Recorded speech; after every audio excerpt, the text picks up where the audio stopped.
Hey, traveler. Paimon. Oh, Paimon knows that voice! Over here.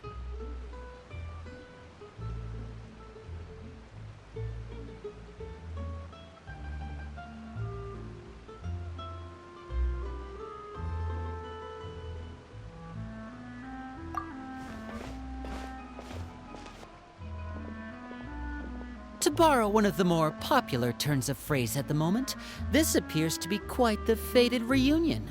Running into you two out of the blue like this has really made my day. I certainly wasn't expecting it. You can say that again. What brings you to Poisson? Wait, Paimon's got it! You must be here for one of your magic shows, right? Actually, we've run into a bit of trouble on the home front, so Father arranged for us to stay in Poisson for the time being. Oh, are Lynette and Fremine here too? Yep, along with most of the other members of the House of the Hearth. You may have noticed Poisson seems a bit more crowded than usual. So you're saying nearly the entire organization has moved to Poisson? Sounds like you've run into way more than just a bit of trouble. What's really going on? Well... Since the two of you are so curious, perhaps I can fill in the gaps. You scared Paimon half to death! Father, you're here. You know... on second thought, maybe we don't need to know? It's all probably super confidential House of the Hearth stuff, right? We totally weren't trying to pry or anything. No need to be nervous. I could sense your genuine concern from your conversation just now. Of course, I can also understand your confusion. Sending so many Fatui here to Poisson, it's only natural that some might suspect an ulterior motive to be involved.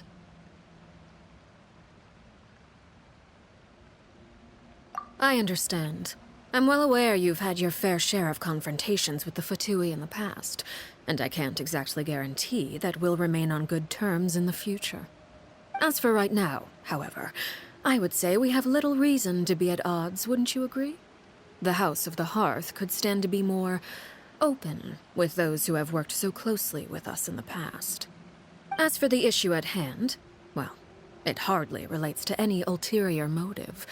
To be frank, it all stems from a certain rumor circulating around the House of the Hearth. It's an internal matter. What sort of rumor? A rumor that a certain phantom child is hiding away in the House of the Hearth. A phantom child? Ooh, just hearing the name is giving Paimon the creeps. A spirit that should have long ceased to exist is lurking in the shadows of the House of the Hearth. So I decided to bring the children to Poisson before continuing to investigate the situation. I expect I should be able to track down the spirit fairly quickly. After that, it's just a matter of resolving the situation, if you will. It shouldn't be much trouble at all. If you're curious, or if you still have some concerns, it might be advisable to stick around for a few days. I'm sure the children would be exceedingly pleased to welcome some visitors. Lenny, I'll leave you to entertain our guests. I have some matters to attend to. Of course, Father.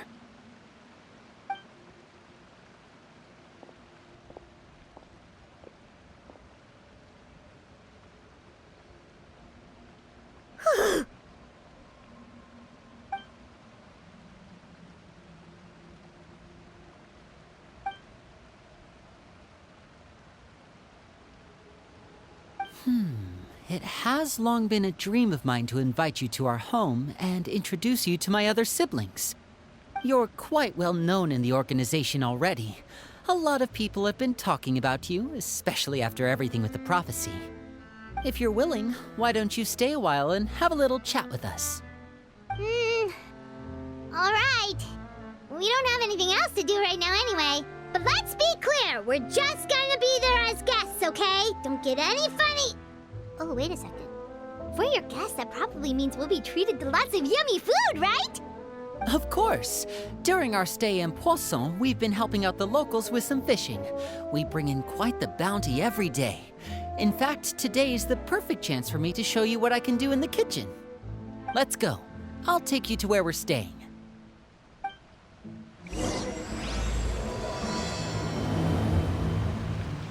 We rented this house from one of the locals to use as a temporary base. I'll come back later and tidy up a bit. After that, it should be all ready for you to stay in tonight. Awesome, thanks! So, where are we off to now? Well, when I happened to run into you two earlier, I was actually in the middle of distributing some supplies. With this many people staying in Poisson, we have to bring in outside supplies every now and then. I should probably make sure the rest of these provisions get delivered, otherwise people might start to get antsy. Okay, we'll come with! There are all sorts of rumors about your organization floating around out there. Paimon's not sure if she could even take a wild guess as to what's true and what's not. But now that we finally have the chance to see a day in the life of the house, we can take a good look at how you operate! Well, you're more than welcome to come along. Just follow me.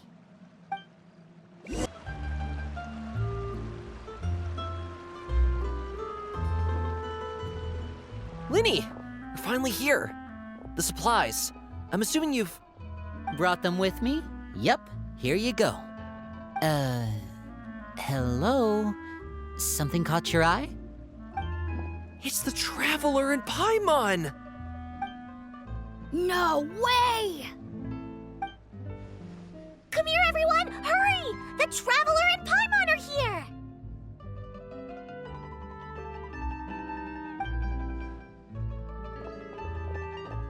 One at a time, please. Don't crowd around them all at once.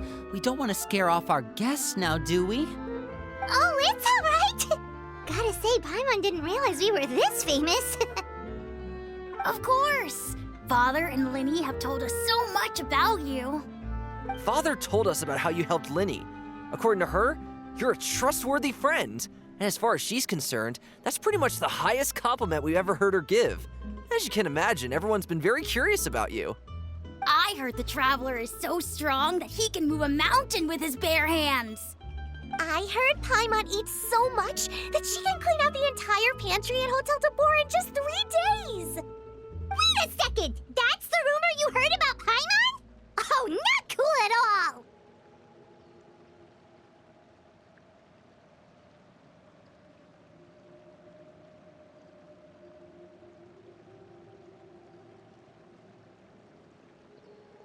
Oh, wait!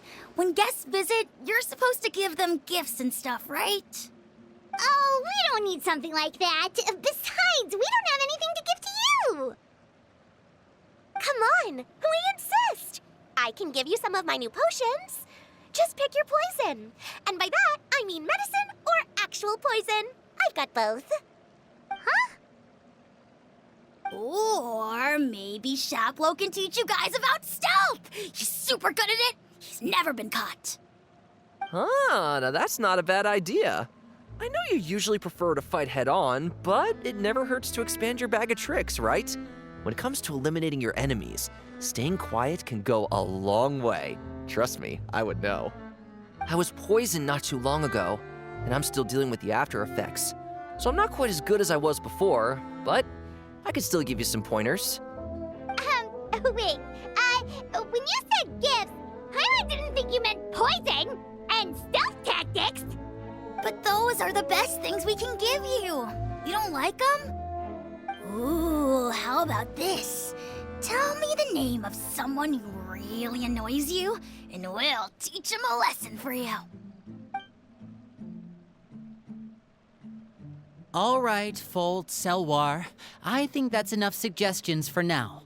When it comes to being a good host, it's the thought that counts. You don't need a physical gift to make our guests happy. In fact, pestering them with suggestion after suggestion might make them more annoyed than anything. I would say your enthusiasm has certainly gotten across. Really?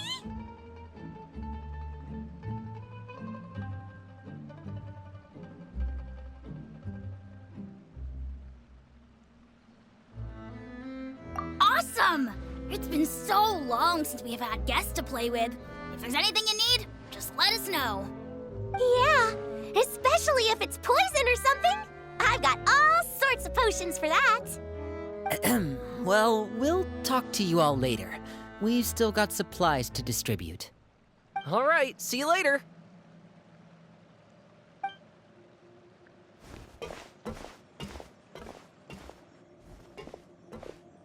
Bye.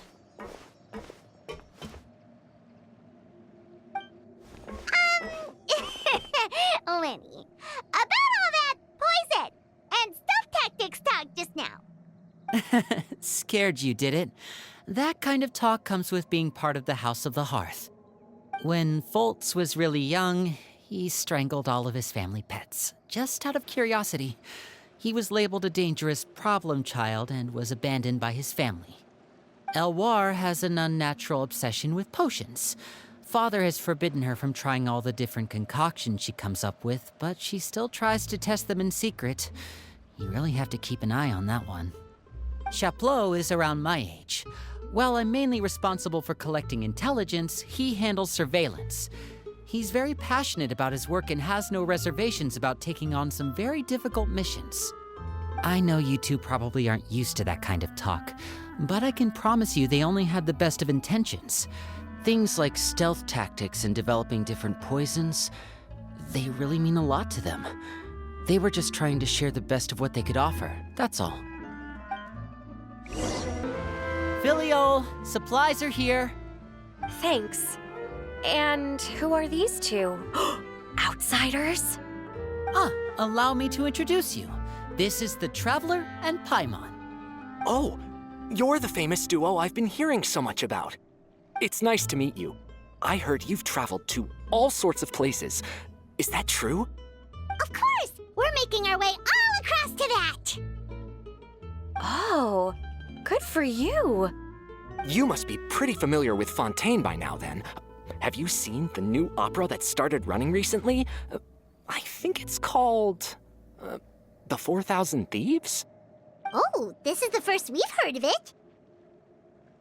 It seems like it's going to be fantastic. From what I've been able to tell from the posters, anyway. You should definitely check it out if you have the time. Oh, and there's The Blind Maiden, too. That one is supposed to have audience interaction. Seems pretty interesting. After this mission is over, I think I'll go get a manicure. Oh, maybe I should dye my hair. Wonder how much it'll cost. Is it just Paimon, or do these two seem much easier to get along with than the others? Looks like the House of the Hearth has some normal members after all. I heard that. Oh! Oops. I'm guessing you're referring to Foltz and the others? Yeah, we're definitely not all like them. I bet those crazies are practically foaming at the mouth right now. I'm sure they just can't wait to get back to Snezhnaya to carry out the plan. That's enough, Filiol. Don't talk about family members behind their back, right? Whatever. Let's go. Guess this is goodbye then.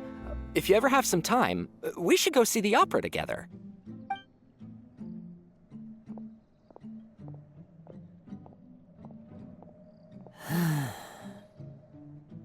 Well, that's it for the supplies. We should probably head back as well.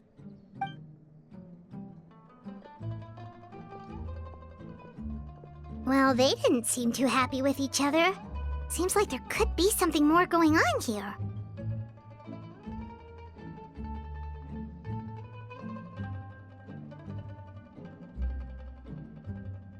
You're right. We're only here as guests after all. Oh, Linny's getting super far ahead. Come on, let's catch up. So, what do you think of the members you've met so far? Well, Father is always encouraging us to be strong-willed and independent. So if there's one thing we've got, it's people who aren't afraid to speak their mind. Well, I should probably get cooking. Wanna join? Of course! Then let's head out and... Fremine, what are you doing here? Well, Hey, nice to see you again! you too. I heard you're here as guests of House of the Hearth. Welcome. We were just going to make some food. Why don't you come along? I could use some help in the kitchen, and I seem to remember you mentioning you wanted to make seafood soup for the traveler in Paimon. Seafood soup? Oh, Paimon's drooling already. Were you looking for something just now, Fremine? Maybe I can help. It's nothing. I just wanted to see if there were any extra supplies. Yeah, we've got some left over. What do you need? Some food and water, and some clean cloth, if possible. No problem. Give me a second here. Food, water... Wait a minute. What do you need all of those for? You're not on any missions as far as I'm aware, and you were just going to come eat with us. So what's this all about? I thought I'd grab an extra portion because I get hungry at night. Could be because I'm growing, you know? And... Fremine, you remember what I told you? You're not like me. Your lying skills still need some work. Tell me what's going on. Is it really bad enough that you have to keep it from your own brother? Maybe it'll be better if we gave them some space.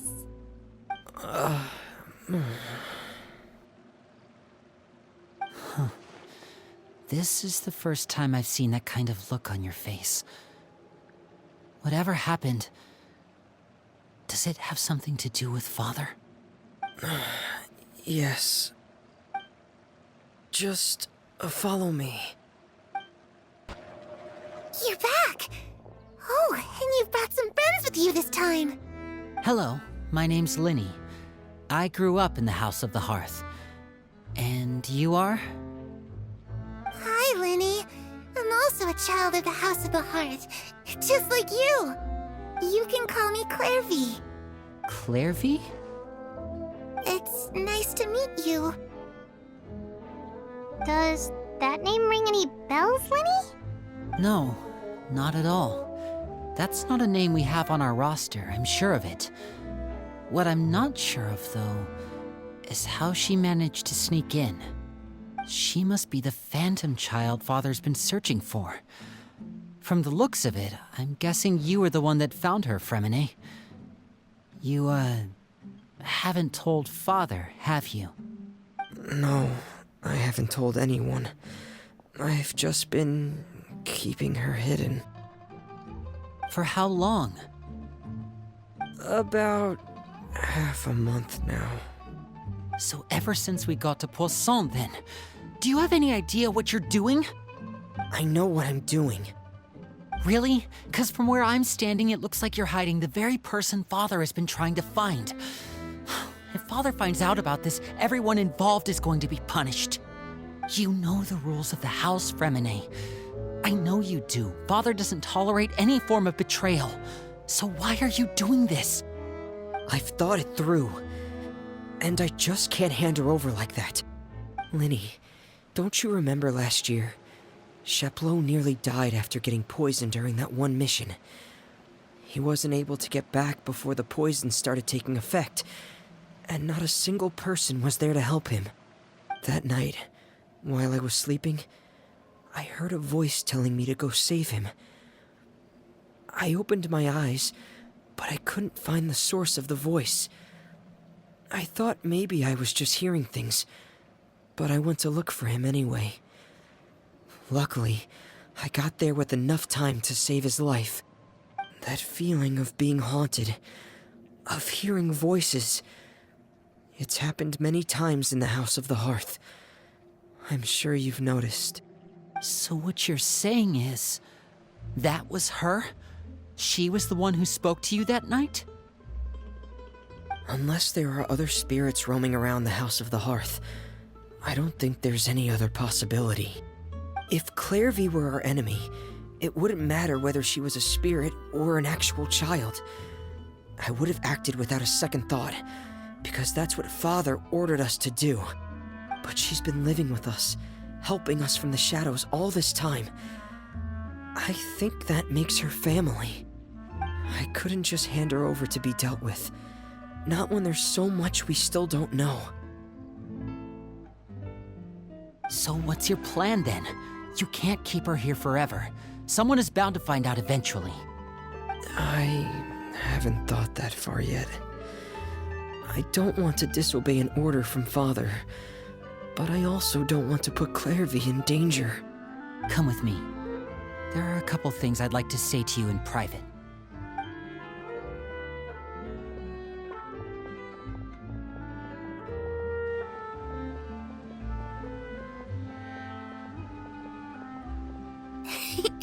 Those two sure care a lot about each other. Well, they got a funny way of showing it. From where Paimon was floating, it sure seemed like they were about to bite each other's heads off. No way! They have a really deep bond. I could tell right away, because I also have a friend like that. I just don't know how long that kind of bond can last.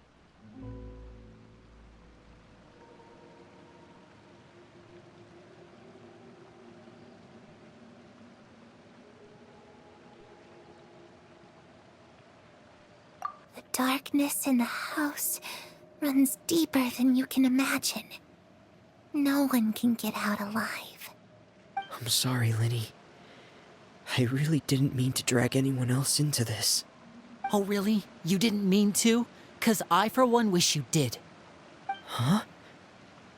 What do you mean? You know, when we were younger, you didn't call me Linny. You called me brother, just like Lynette. We grew up together, the three of us. We were all orphans, all rescued by Father. Of all the siblings in the House of the Hearth, I think our bond was the closest. Later on, when you started calling me Linny, I wasn't actually surprised. After all, Lynette and I are related by blood. We've had to depend on each other to survive long before we joined the house. Linny, The darkest and most difficult moments of my life happened before you and I had ever met. I'm sure that's true for you as well. Even so, Fremine, we've stood by each other for all these years now, and to me, that means more than blood. You and Lynette are the most important people in my life. No one can replace you. So I won't let you face anything alone. Not if I can help it. Oh, looks like things are getting kinda heated between Linny and Fremine. Maybe we should go check on them. Hey, you two! Hope we aren't interrupting anything. Like a fight, or... Oh, wait a minute, Fremine. You're not crying, are you? Is everything all right? everything's fine. Thanks for asking. Well, we're all friends here, right? We've been through so much together, so if there's anything we can do to help, just say the word. It's just a small family dispute. It's not something our guests should trouble themselves with. In fact, it might be better if your stay ended here. What are you getting at, Traveler? When guests are around, families are often on their best behavior. And any disputes are less likely to escalate. That's what you're trying to say, isn't it? I just... Thank you. I was really hoping to keep you out of it. But even if I could think of some other reason to turn you away, I'm not sure I could convince you. I know things could turn dangerous, so I promise you this. From now on, I'll protect you like my life depends on it. Me too. Well, back to the matter at hand then. If we don't plan on handing Clairvy over to Father, then our only other option is to solve the mystery of her identity before Father is able to track her down. That means finding out where she came from and what she's doing here. Then we can send her on her merry way and pretend like none of this ever happened. I've tried that already. And? And nothing. I tried taking her somewhere really far away, but after some time, she just reappeared. She even came with us all the way to Poisson. It seems like wherever the house is, she follows. I don't know much about spirits. Do you two have any ideas? Let's see here. Paimon remembers hearing something like, if you fulfill a spirit's last wish before they died, they'll let go of whatever's keeping them here and return to the ley lines. Oh, it's just that Paimon doesn't really remember where she heard that, so it's not guaranteed to work or anything. Well, sounds like it's worth a shot. Guess that means we should go ask her about her wish. But first, Fremine, I need you to promise me something. What is it? I need you to promise me that this will stay between the two of us. We're the masterminds behind this whole thing. No one else gets involved. Can you do that for me? Of course. I promise. All right. Then let's seal the promise just like when we were kids. Fist bump on 3. Ready? 1, 2, 3. I swear.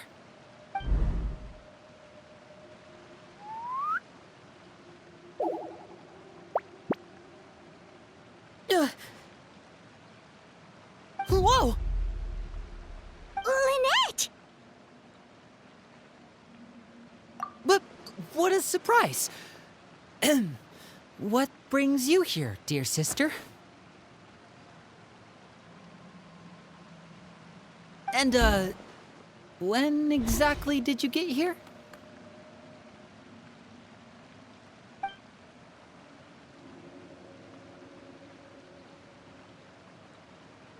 You're an idiot, brother. And you too, Fremine.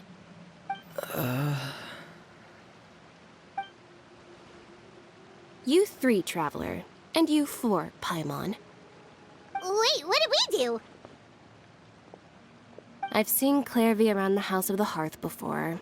I hadn't seen her in Poisson, so I figured she must not have come with us. But it turns out you were just hiding her. I heard you talking about your plan. Rather than steering clear of the situation, I'd rather fully join in.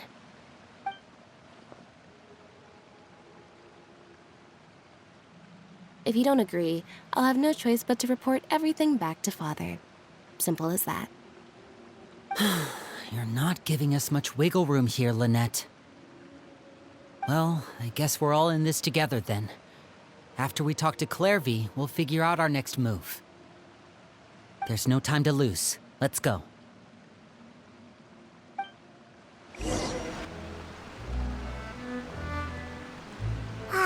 I'm full. Thank you for bringing me this food, you guys. She said she's full, but the food doesn't look like it's even been touched. That's right. Based on what I've been able to observe, it doesn't seem like Clairvy can interact with the physical world at all. Still, when she's presented with food, she'll always linger around it for a good little while. Maybe, in her mind, she really is eating those things. Does she know that she has already passed away? I've tried to ask her, but she didn't answer. My guess is that she's just as confused as we are. Or maybe she couldn't understand the question at all. Clairvy, if you've got some time, I'd like to ask you a few questions. Sure. Oh, another new friend. Hi, I'm Clairvy. Hello. Clairvy, how did you join the House of the Hearth? Huh? Isn't it the same for everybody? The knave brings you here and then you can't leave. It's just that your name, it's not on the roster.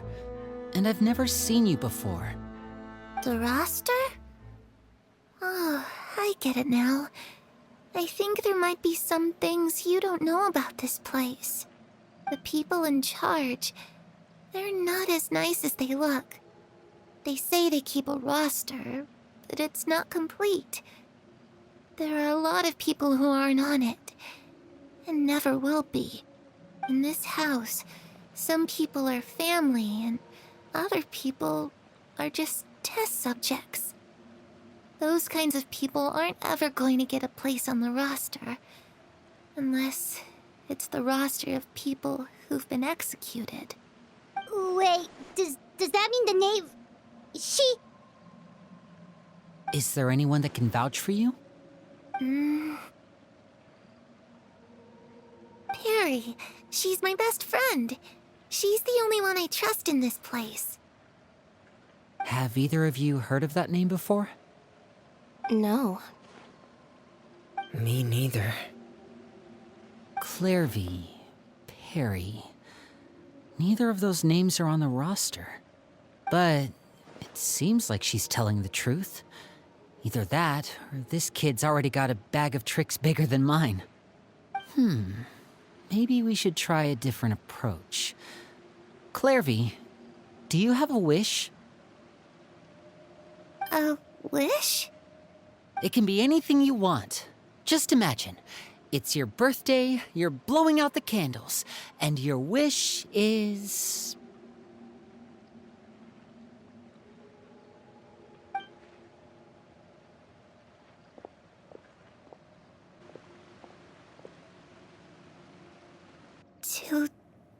To go outside, where the sun can find me. That's... it? Well, that sounds easy enough. The darkness in the house runs deeper than you can imagine. No one can get out alive.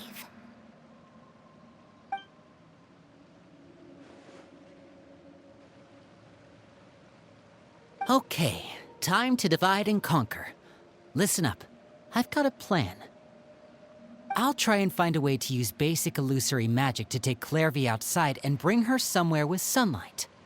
Lynette, try and find the list of executions that Clairvy was talking about and see if her name is on it. Fremine, you stay in Poisson. We can't be the only ones who've had run-ins with Clairvy.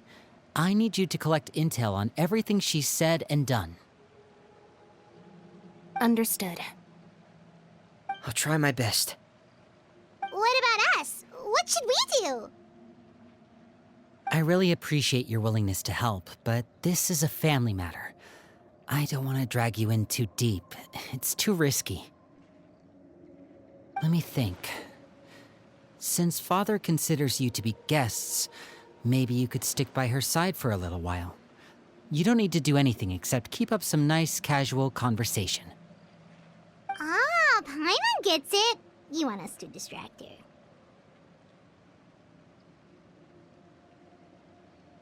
I'll give you a magic bird. If Father suspects something, all you need to do is release it when she's not looking, and it'll alert me that something's wrong. Of course, that's only as a last resort. If Father doesn't seem to notice us, there's no need to make contact. We'll reconvene here tonight after all's said and done. If the worst-case scenario happens and we're discovered, just tell Father everything. We're not going to let our guests get punished for our own actions. That's where we draw the line.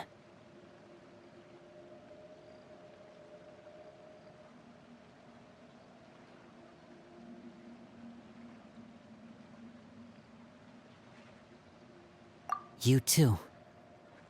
Okay, this is where we part. Father should be at the beach nearby.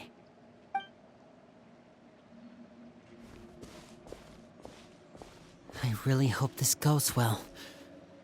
No, it has to go well. That's the only way this can get resolved. It's the knave and child. Hey, aren't you supposed to be in Snezhnaya recuperating? What are you still doing in Fontaine? Oh, it's you two. I didn't expect to run into you here. I was unconscious for quite a while after the fight in the Primordial Sea. After I woke up, I realized I was being taken back to Snezhnaya, and well, I couldn't have that now, could I? Not when I've still got unfinished business here in Fontaine. So, I mustered up all my strength and made the journey back on my own. What sort of unfinished business are we talking here? It has to do with Skirk, my master. I really wanted to meet up with her, but by the time I got back, she had already left. I still have so many questions for her. Without any other leads, all I could do was ask the knave to help me track her down. She must have left behind some traces from her time in Fontaine. Oh, okay, so have you found any clues? Unfortunately, no. While the House of the Hearth is adept at collecting all manner of intelligence, certain existences can still manage to escape our purview. Basically, unless Master feels there's a need to meet with me, she's not going to be found. But that problem has an easy fix. I just need to become stronger, and then... Paimon thinks you should focus on getting better first. The worst of it is over. It's all thanks to that one kid from the House of the Hearth. Elwar, I think her name was. She gave me a bunch of random potions to drink. They didn't go down easy, let me tell you. Pain and chills all over. But they really did help speed up my recovery. And that's good, because it looks like I really do have to head back this time. The old man's been putting the pressure on me. He sent someone to tell me I'm needed for some sort of project. Project Stuja? Yeah, that's the one. I heard Regrader's involved too. I'm not looking forward to having to listen to all his monologuing, that's for sure. Hey, maybe you could think of a way for me to stay in Fontaine for a little longer. Helping Linny and the others brush up on their fighting skills would be far more interesting. If you and I could spar, that would be even better. I've been waiting for a chance to see you go all out. And what a sweet little daydream that is. But I also have a role to play in all this. I'll be leaving Fontaine shortly as well. Besides, considering how little they see fit to step outside the homeland, being called on to return to Snezhnaya by such illustrious dignitaries, what a great honor. Wouldn't you agree? One I could do without, I'd say. Is it just Paimon? Or does it kind of seem like they're... So, dear guests of the House of the Hearth, to what do I owe the visit?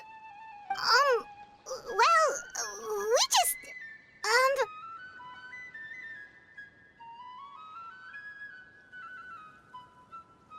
Right! We're super close to Linny and the others, but we still don't know much about you! Is that so? Introductions have already been made, have they not? Oh, well, you see? There's only so much you can learn about someone from a short introduction.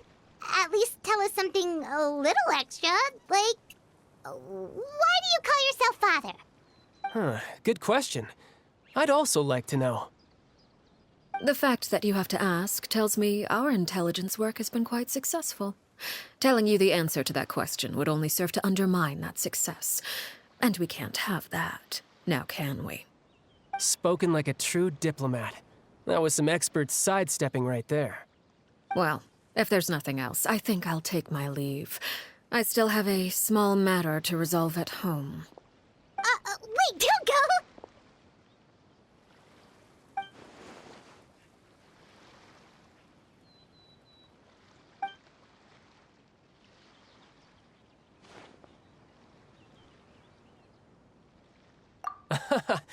I'd also like to hear the answer to this.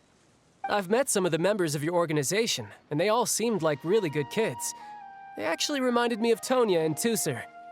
Which, by the way, if you ever betray them, I'm just letting you know, I won't let you off easy. And why would I betray them? Well, you've already betrayed the House of the Hearth once, haven't you? At least, that's what I heard.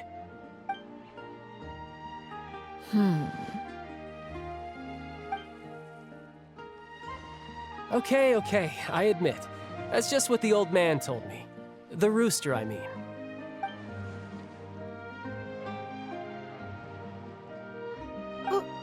Wait, did you really do something bad to those kids?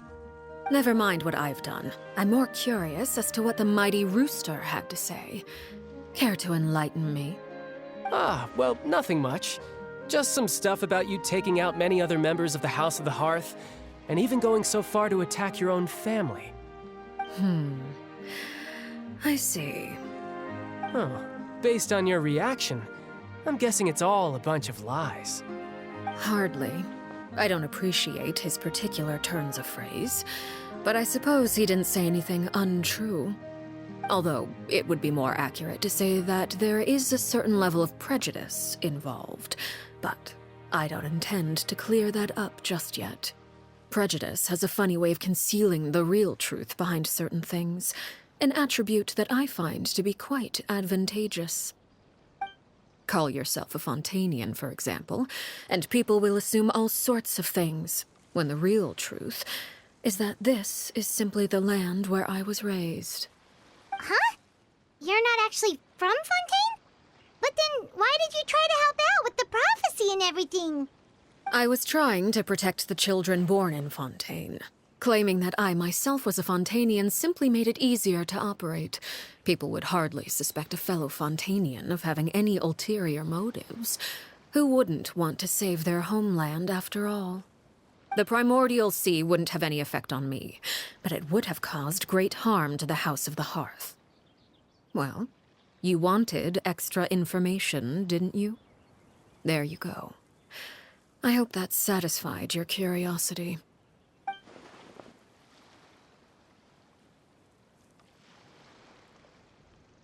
So, you stayed in Fontaine for the kids. I guess I was wrong to believe you'd betray them. Apologies. Looks like I was holding on to some prejudices myself. Good. Like I said, I like it when others have misconceptions of me. Actually, while I was recuperating at the House of the Hearth, there was something else that really caught my attention. I heard that members always resolve disputes and arguments with a friendly spar, and the loser has to back down.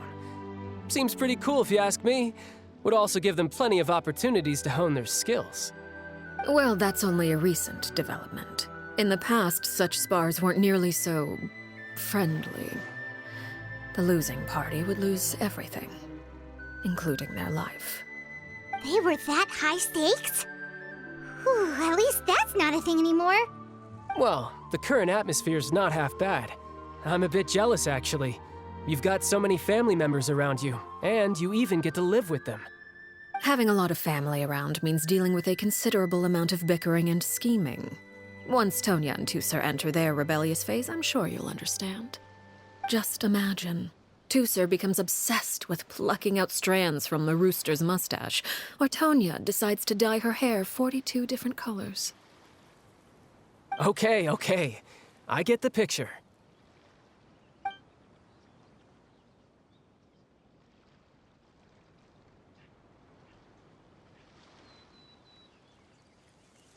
Well, would you look at the time? I should probably get going. Traveler, Paimon, I'm not sure where our paths will cross next, but the next time we run into each other, we should definitely try and find some time to spar. Again, maybe this is a conversation we can have when you look less like you're gonna keel over. All right. Well, thanks for everything, Arlecchino. No thanks necessary. You also played a part in obtaining the Gnosis. I would say we can call ourselves even. I like the sound of that. Well, I'm off. See you all some other time.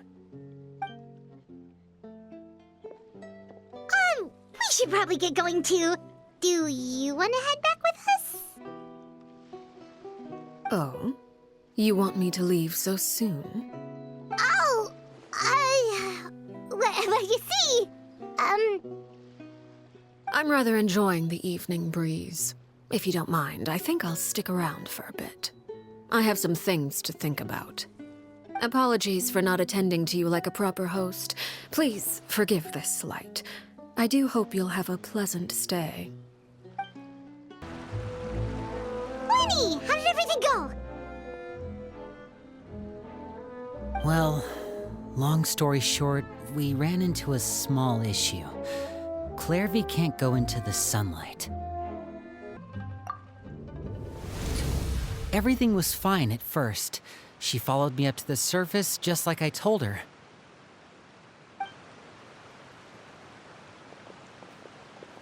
But as I led her out of the shadows and into the sunlight, she vanished. I turned around and there she was, standing at the edge of the shadows, silently watching me. Huh. Maybe she's afraid of sunlight, or... No, it wouldn't be her wish if that were the case. Well, we could always try pushing her into it.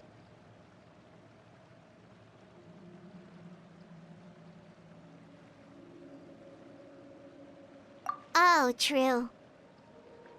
I've pretty much tried it all already. Nothing worked. Eventually, the sun went down, so all I could do was bring her back here. How did it go with you, Lynette? Good. I've got the list. It's right here. Really? Well, what are we waiting for? Let's take a look!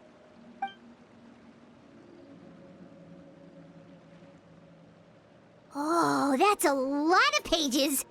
Oh, it's gonna take forever to get through it all. We can each take a section. Here.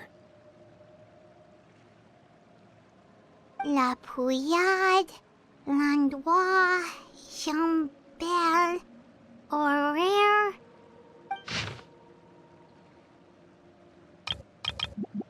Oh, yikes. That Horaire guy has a huge scar on his face. He's kinda giving Paimon the creeps. Ah, I've met him before. The scar is from an injury he received during a mission. I still remember him joking with me about it. He said any future lover would take one look at him and then lose all interest. Did he say anything else? Well, I asked if there was someone he was interested in. He said no, and that's where our conversation ended. It was only later that I learned he really did have someone he liked. He risked everything to escape so he could be with her, but it didn't work. One day, Father asked to see him, and, well, I never saw him again after that. Wait, so that means the knave, she... It may seem cruel, but it's just one of the rules of the house. Betrayal is not to be taken lightly. We know too many secrets to come and go as we please. So, if you do try to leave, you pay with your life.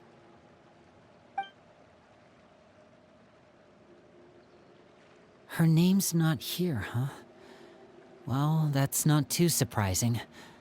It doesn't seem like this list is complete. It only contains records dating back around 5 years. Let's shift our attention then.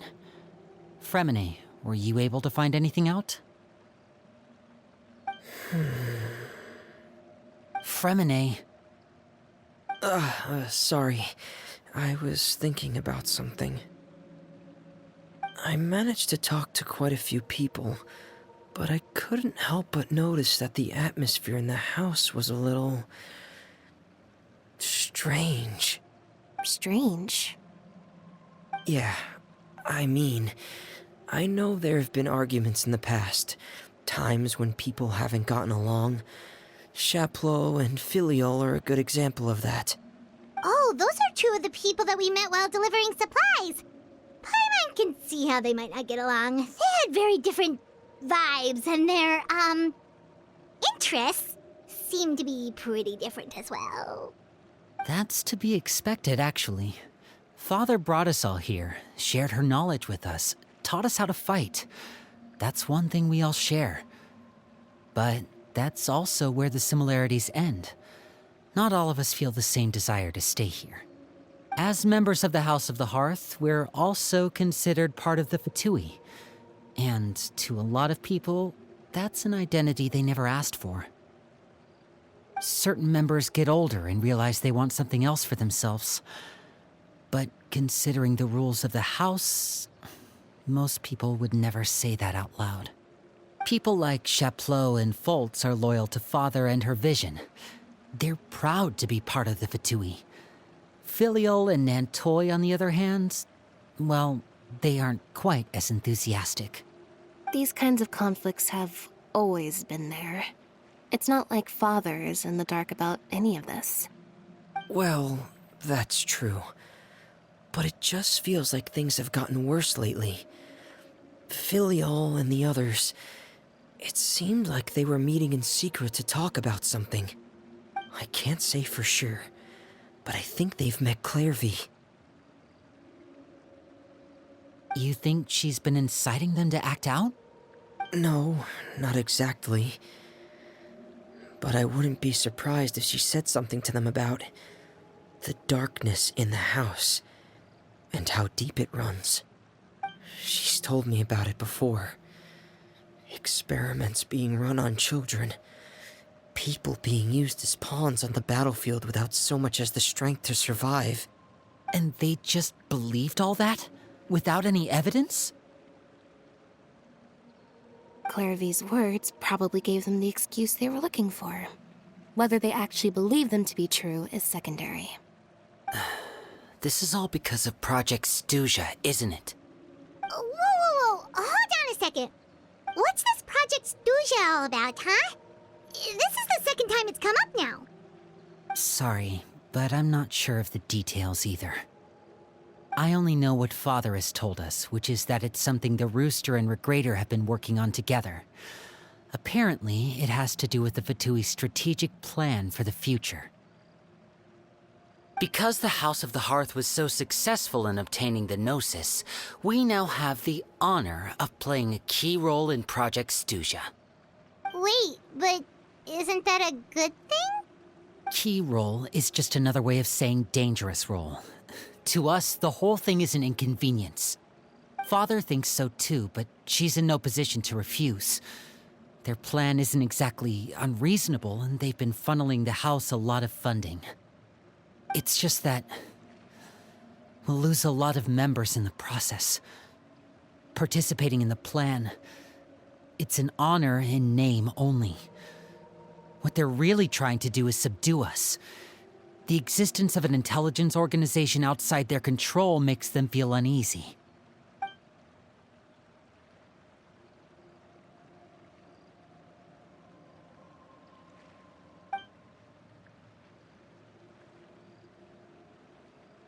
Okay, super complicated top secret Fatui business aside, what does all of this have to do with the conflicts you were talking about earlier? Paimon doesn't get the connection.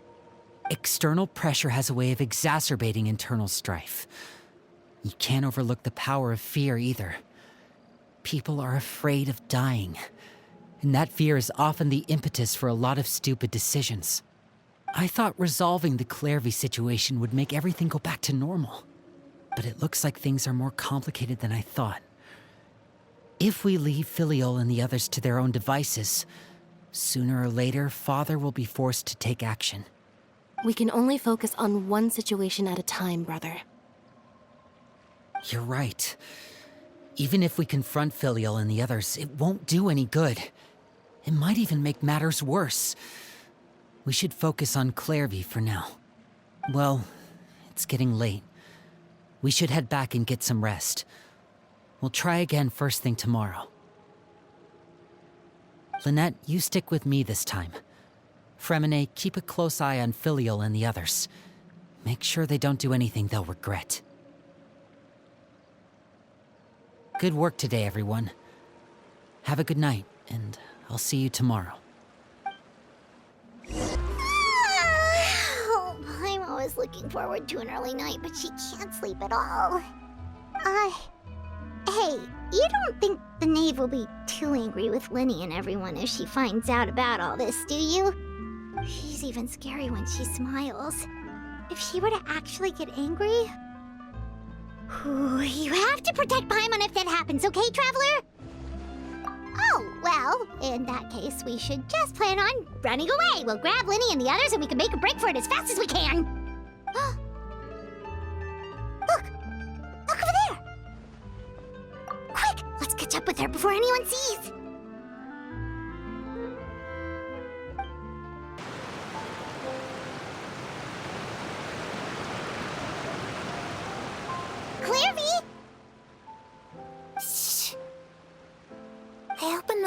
while no one was looking. Look how pretty the outside is.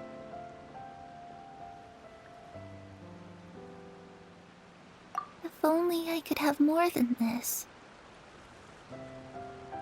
You probably think I'm being silly, huh? All this hopeless resisting.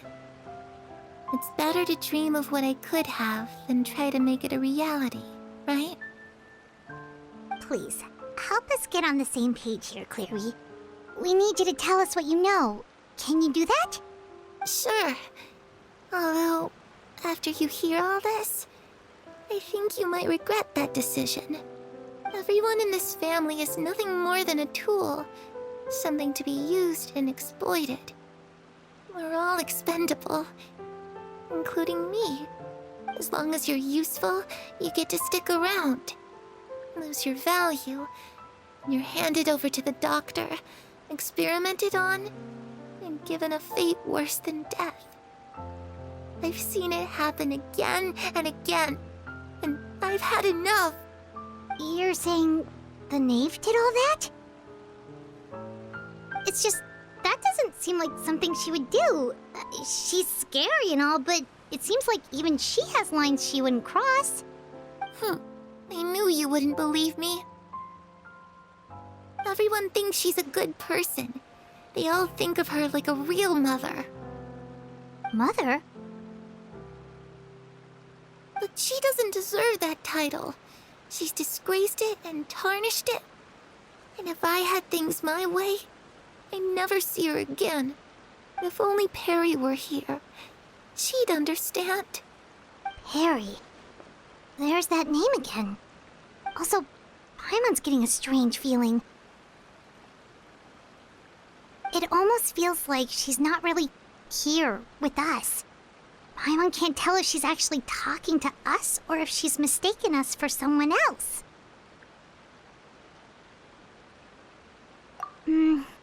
Well, in any case, it seems like she really needs someone to talk to. We should keep her company for a little longer. She looks so young. But it seems like she's been through a lot. It's getting windy. I should close the window. Ooh, look at the moon. Isn't it pretty? Hey, wanna hear a secret? I heard that if you look up at the night sky in Snezhnaya, you can see the aurora. It's supposed to be super pretty. Even prettier than the moon tonight. Perry and I promised each other that once we're older, we're gonna go see it together. But I can't find her. I'm worried she's also been... No, that wouldn't happen to her. She's special. Mother likes her a lot. I should really go talk to Mother, but we just fought. She doesn't want to see me, and I'm too scared to face her. What should I do?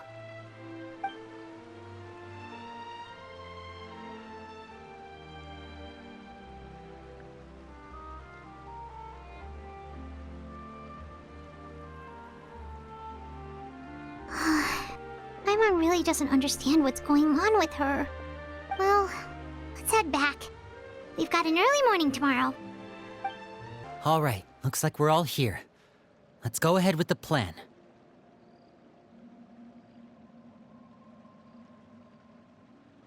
Oh? What is it?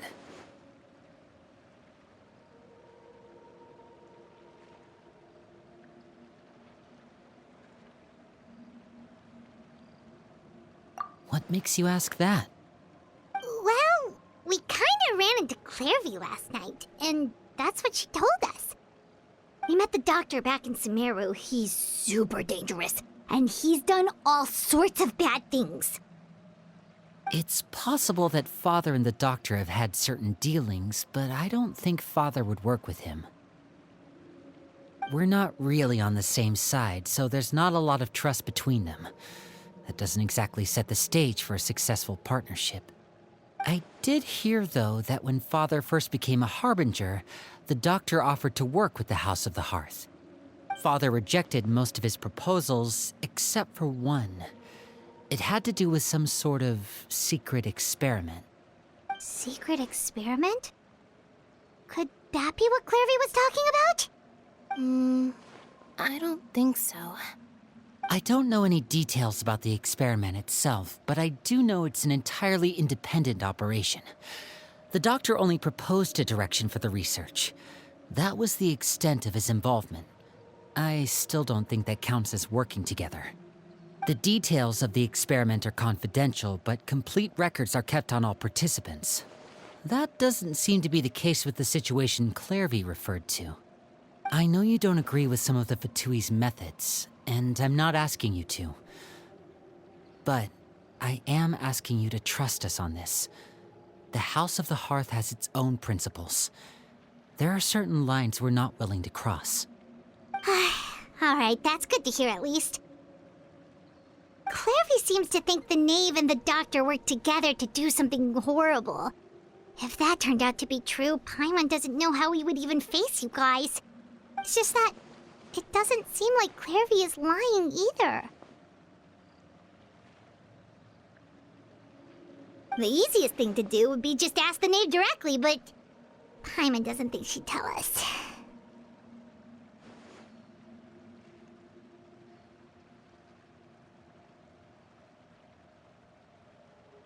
Father didn't come back last night. She's probably still near the shore. We'll be counting on you to distract her. Lynette, you're with me. Fremine, you know what to do. Be on your guard, everyone. All right, let's get to it.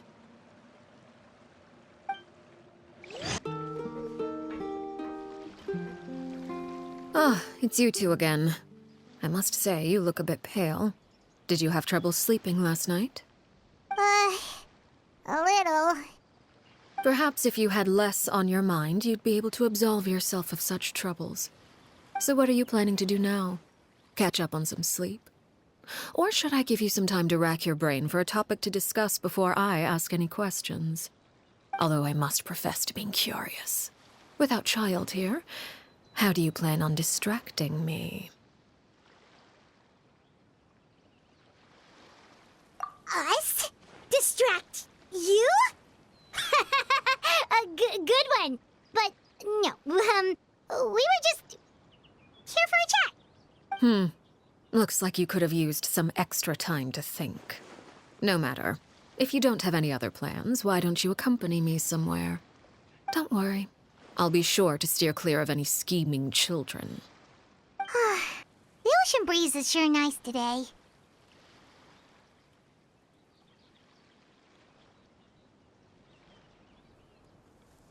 Children always think they can hide things from the grown-ups. But nothing gets past me. Least of all a little scheming. I think I'll let them have at it for a little longer. I can be very patient. Well, I'll leave you to think things over. If you're so inclined, meet me outside the Palais Mermonia. Good things come to children who do as they're told. So I do hope you decide to tag along. If only for your friends' sakes. What should we do? She clearly knows about everything we've been doing, and Paimon doesn't think it'd be a stretch to say she was threatening us just now.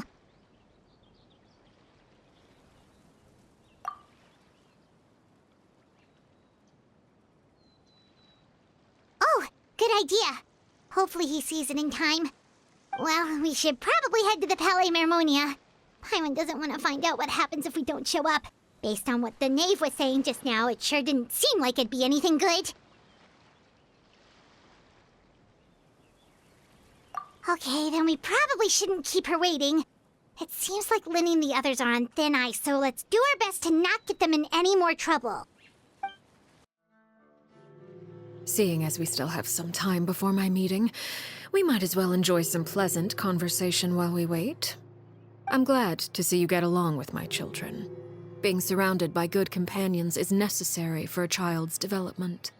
You're not planning on doing anything to them, are you?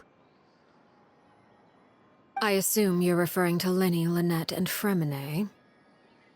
Although, there's that situation with Filial and Nentoy as well.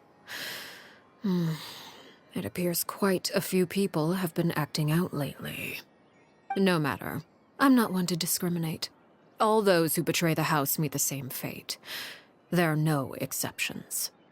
Does that mean you're going to kill them? Oh, are you here to beg for their lives? I'm sorry to disappoint, but the rules of the house change for no one. In my organization, everyone is responsible for their own actions. But don't you care about them at all? They really respect you. They even call you father. You must feel something for them. Any organization in which feelings come before principles is one destined for ruin. The House of the Hearth is hardly an exception. You could say our principles are more stringent than most. Perhaps I can offer you this consolation at least. As our guests, you two will not be held accountable along with them.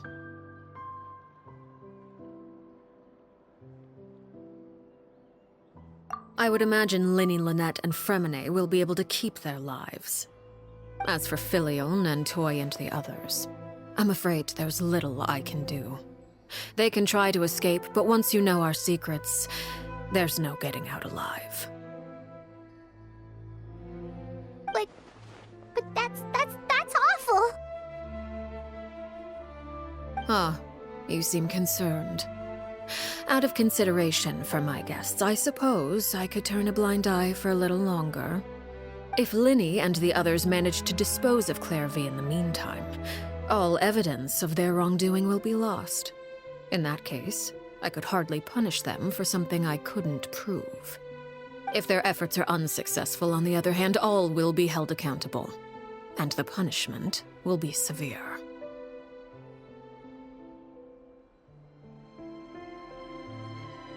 Of course. Oh, and here, I believe this belongs to you. Do try and keep better track of it next time. It takes a considerable amount of time to train a bird like this. It would be such a pity if you were to lose it. Permanently.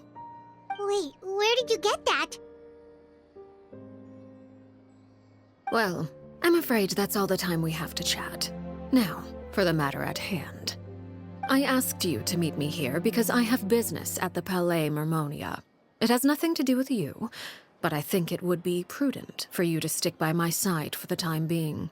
There will always be time later to run off and tell Linny what you've learned. Well, time to go. Looks like we wrapped things up just in time.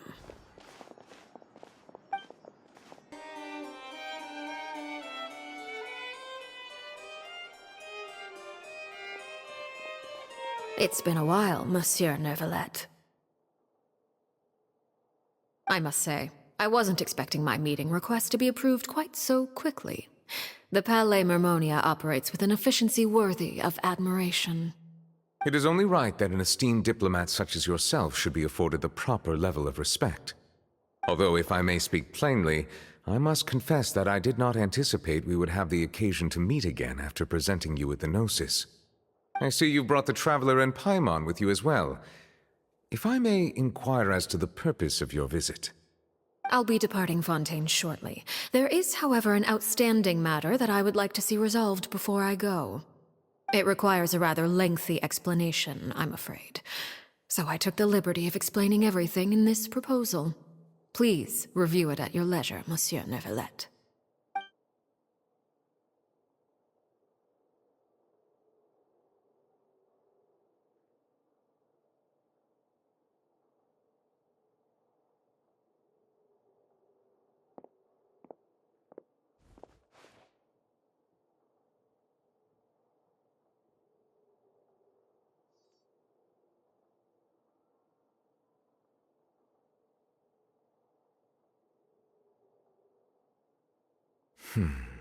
I understand your request.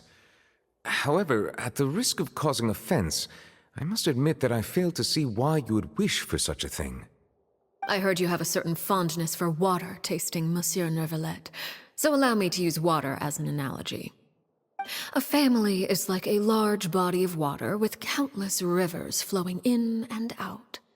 As someone who watches over this system, I would hope that each river that flows from the source will eventually reach the ocean. Of course, objectively speaking, I know this is impossible. Most of the rivers will dry up along the way. disappearing into the ground and leaving nothing but a barren riverbed behind. Not all rivers are destined to reach the ocean, but I would not see their existence rendered meaningless. I believe the water that flows within them is simply meant for a different destination, like a field in need of irrigation. Or perhaps the glass of a certain water-tasting enthusiast.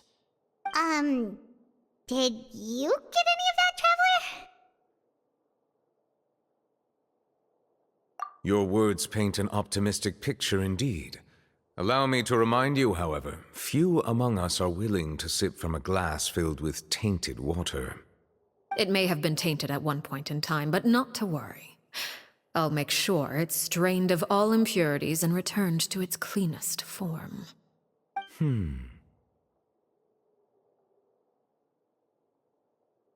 I seem to recall there being a transactional aspect to your proposal.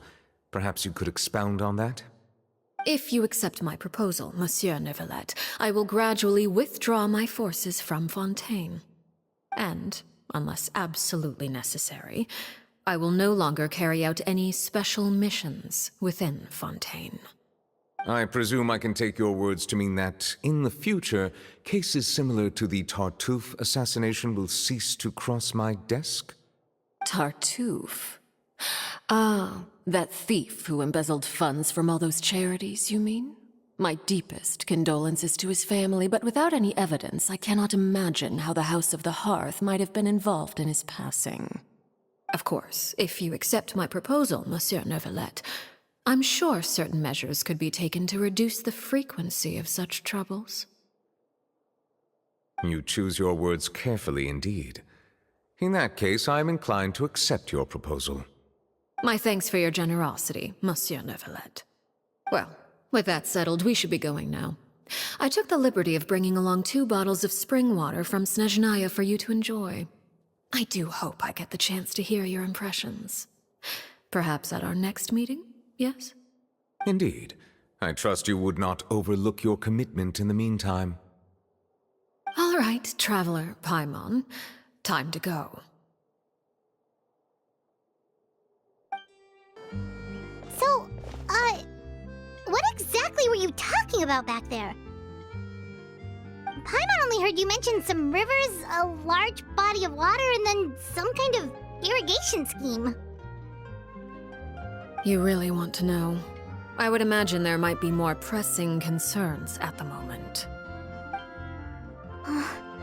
Lenny, Paimon really hopes everything's going okay. Oh, Paimon recognizes that look. You've got your tiki cap on, don't you, Traveler?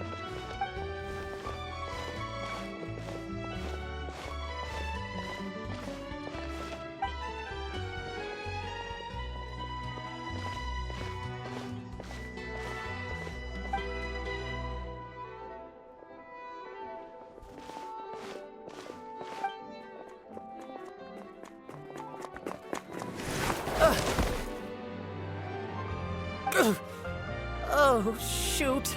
Are you all right? Oh, jeez. I'm so sorry. I was so focused on selling these papers, I wasn't looking where I was going. Well, let me make it up to you at least. Here, take this paper. On the house.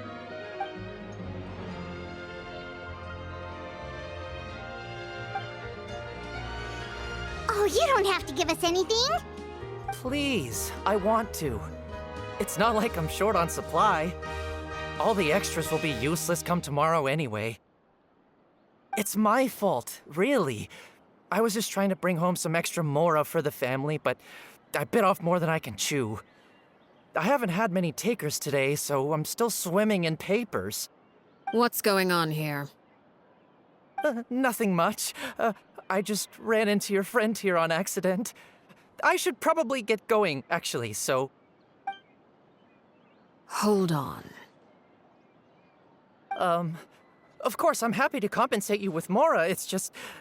I don't have any on me at the moment. I'll take 3 papers. Here. Your payment. Oh! Thank you for your patronage. May the Archons bless you with good fortune. If only I had the chance to run into such generous customers every day. I should probably just take on a smaller inventory though, right? I'm getting married soon, so sometimes it's hard to not get ahead of myself. Anyway, I should head out. Goodbye! Well, now that my affairs are settled, we should take the boat back to Poisson. We've even acquired some light reading to enjoy along the way. Actually, why don't we stick around for a little longer? Paimon just realized how hungry she is. She can't head back to Poisson on an empty stomach.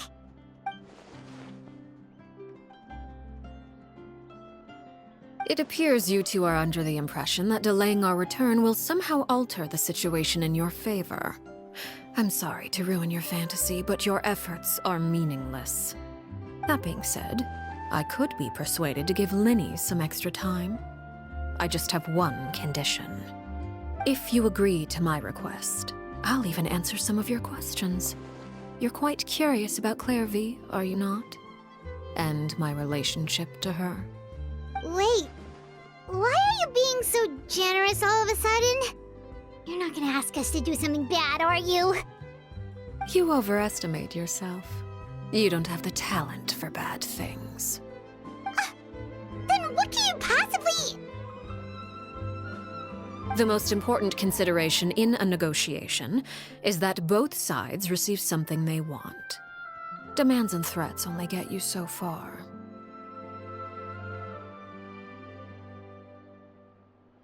Wonderful. Here it is.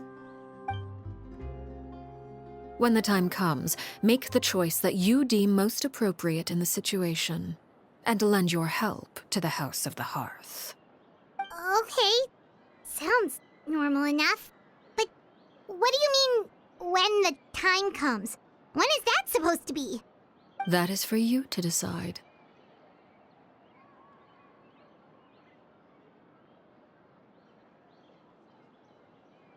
Then we have a deal. Follow me.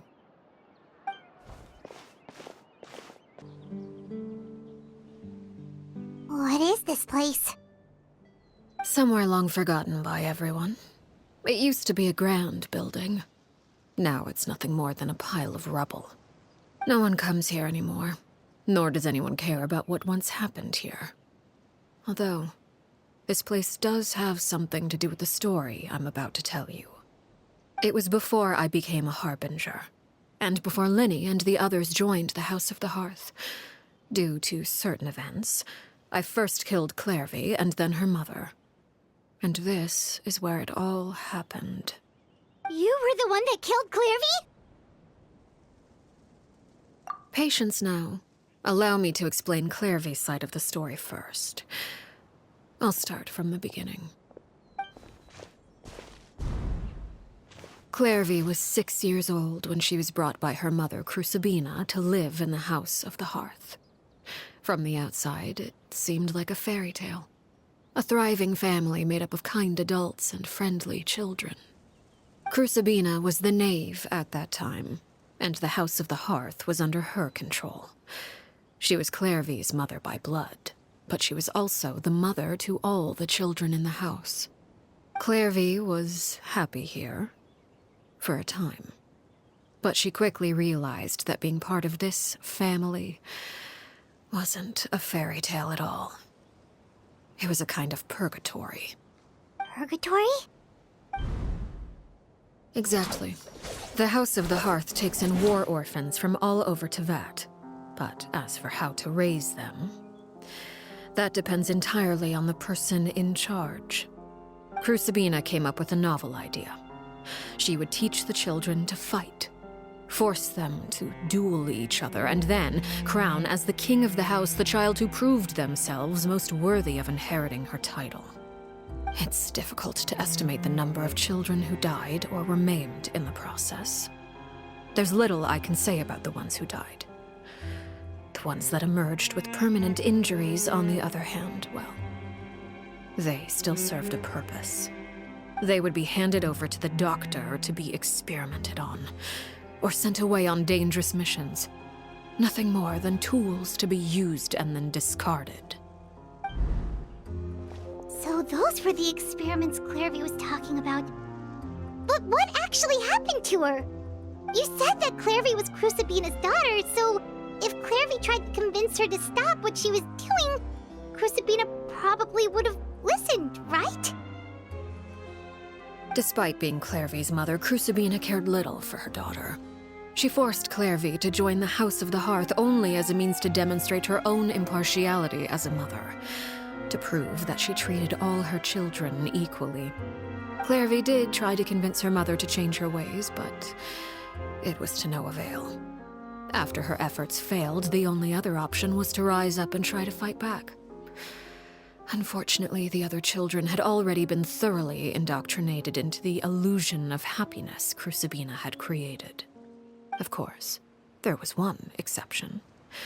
Someone Clairvy's age who knew the truth about the House of the Hearth. Her name was Peruere.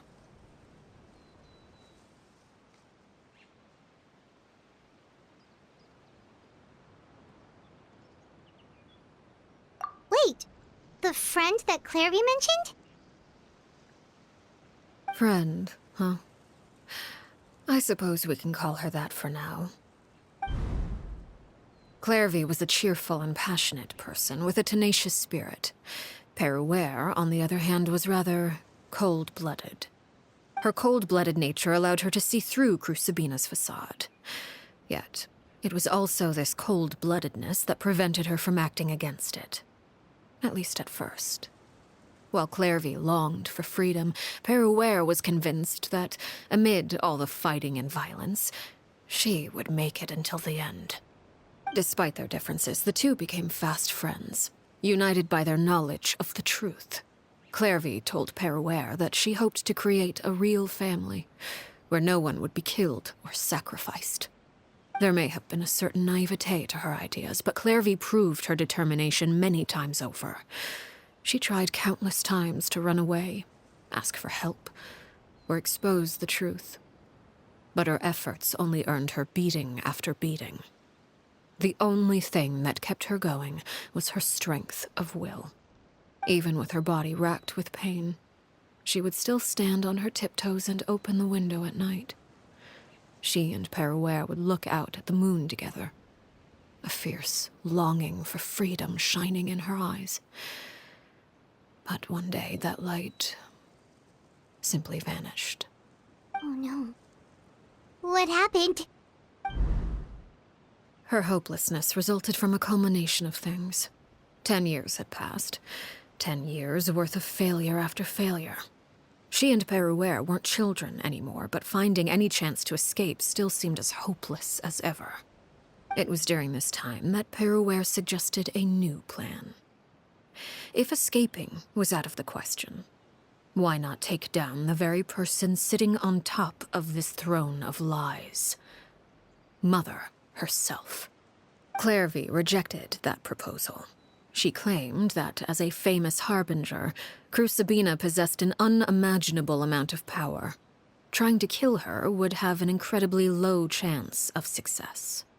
Clairvy never gave another reason, but Peruere could see it written all over her face. Clairvy still thought of Crucibina as her mother. Killing her own flesh and blood was a line she couldn't bring herself to cross.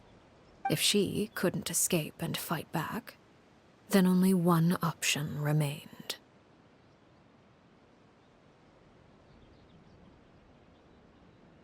Precisely. Death was the only way that she felt she could be free. It happened during a duel.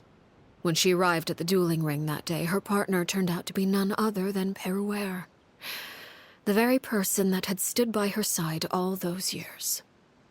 It was a fierce battle. But ultimately, Clairvy decided to let Peruere end her life. From that moment on, Peruere's journey was one written in flames. When the rain finally came and washed it all away, there she stood, the sole victor in Mother's endless game of slaughter. A trail of corpses strewn across her path to success. It was the very result she had predicted 10 years prior. Even then, she believed she would make it until the end.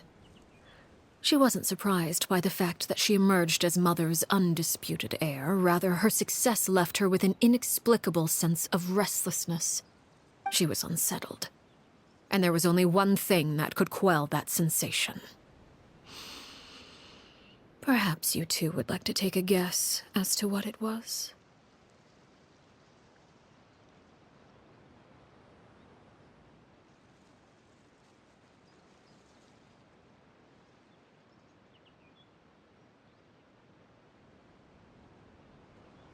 Crucibina, you mean?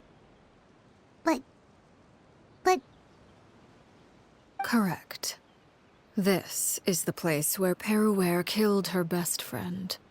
A mere year later, this is also the place where she fought tooth and nail to kill the mother they shared. The moment she acted, any conception of what was right or wrong ceased to matter. It's one of the principles of the house. Only those who survive get to write the rules. Peruere won the battle, and became a harbinger herself. After which Her Majesty, the Tsaritsa, bestowed upon her a new name. Arlecchino. So the Perry Clairvy was talking about... It was you all along. You're Peruere. Arlecchino is just a name you got later.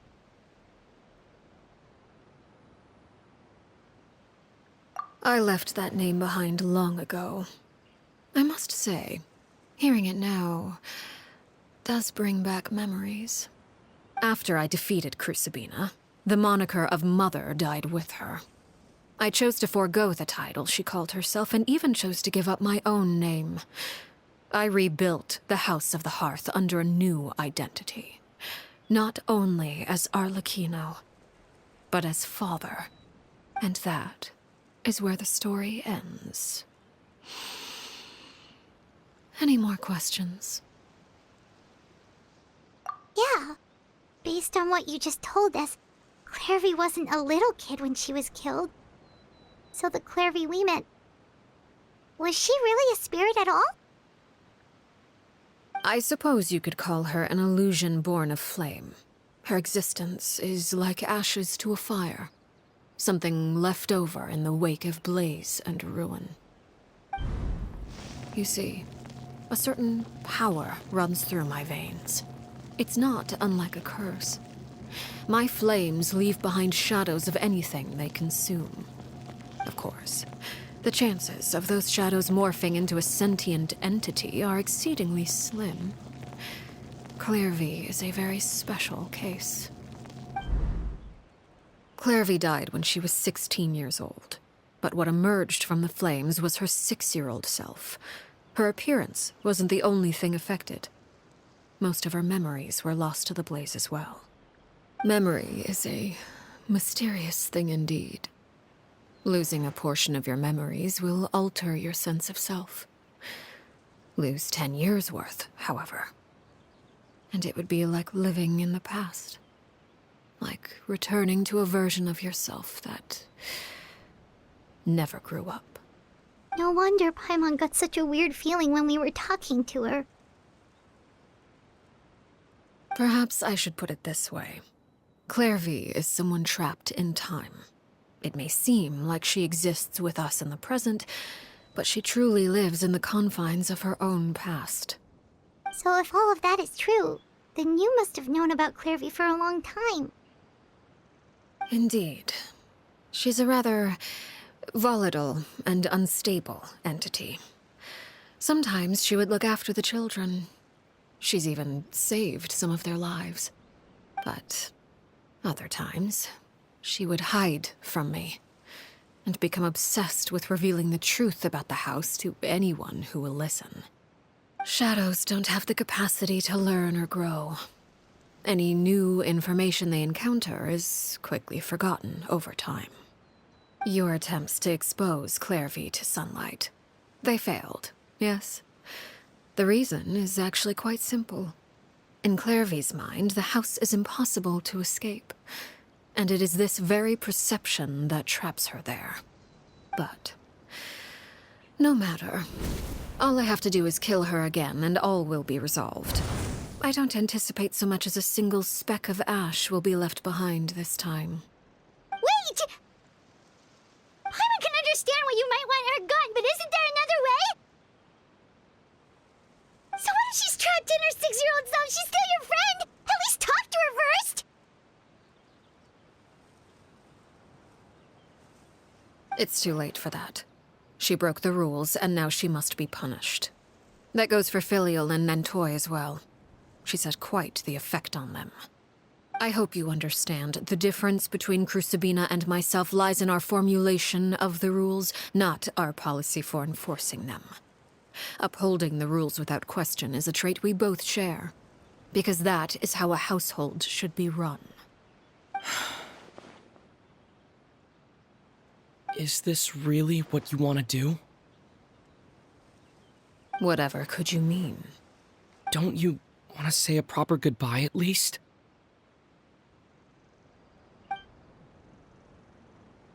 Whether as a killer or as a father, there are two things that must be avoided at all costs: anger and sorrow. Anger makes you impulsive. Sorrow causes you to waver. Well, it appears it's about time to proceed. Before we arrived, I told some of my well-behaved children to bring our troublemakers here by nightfall.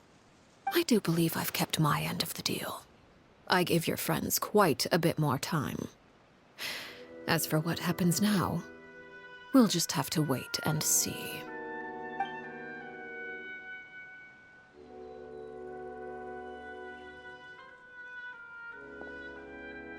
Here they are, Father. Ah, you gonna execute him? Seeing something like that would actually be a first for me. Lenny! I'm sorry. I heard about how you helped buy us more time. But I still failed. I couldn't find a way to fulfill her wish. Huh? Are you... Perry? Indeed, it's been a while, Clairvy. Perry! Shh, stay right there. I'm sorry to postpone our reunion, but first I believe certain scores need settling.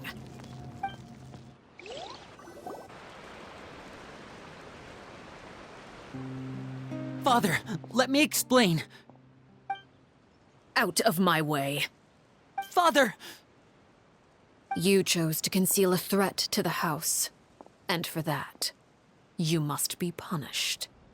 Overall, however, I suppose your wrongdoing is hardly the most egregious of the bunch, so I'll deal with your punishments later.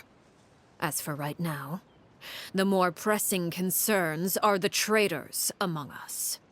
By traitors? Do you mean us? Father, let me explain. We didn't mean to... Fultz, why don't you share what you heard? Yes, Father. Secret Midnight Meeting number 3. Participants: Filial, Nantoy, Sato, Toddy. Nantoy clearly said, "If only Father wasn't the one who took us in." Sato added, "I'm sick of this life. I just want to live as a normal person." Filial was the worst of them all. She called us crazies and said a bunch of mean things about Father. I did not! You're lying! Fultz is trying to frame us. It's not like I'm the only one who heard those things. After that, you and Toddy and a bunch of other people started talking about Clairvy.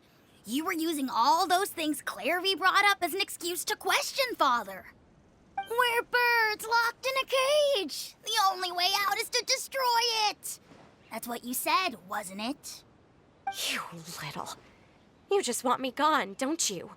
What did I ever do to you, huh? And you, Sheplo, have you forgotten who stood by your sickbed, watched over you, and changed your dressings? Come on, let's hear it then. What's your reason for all this?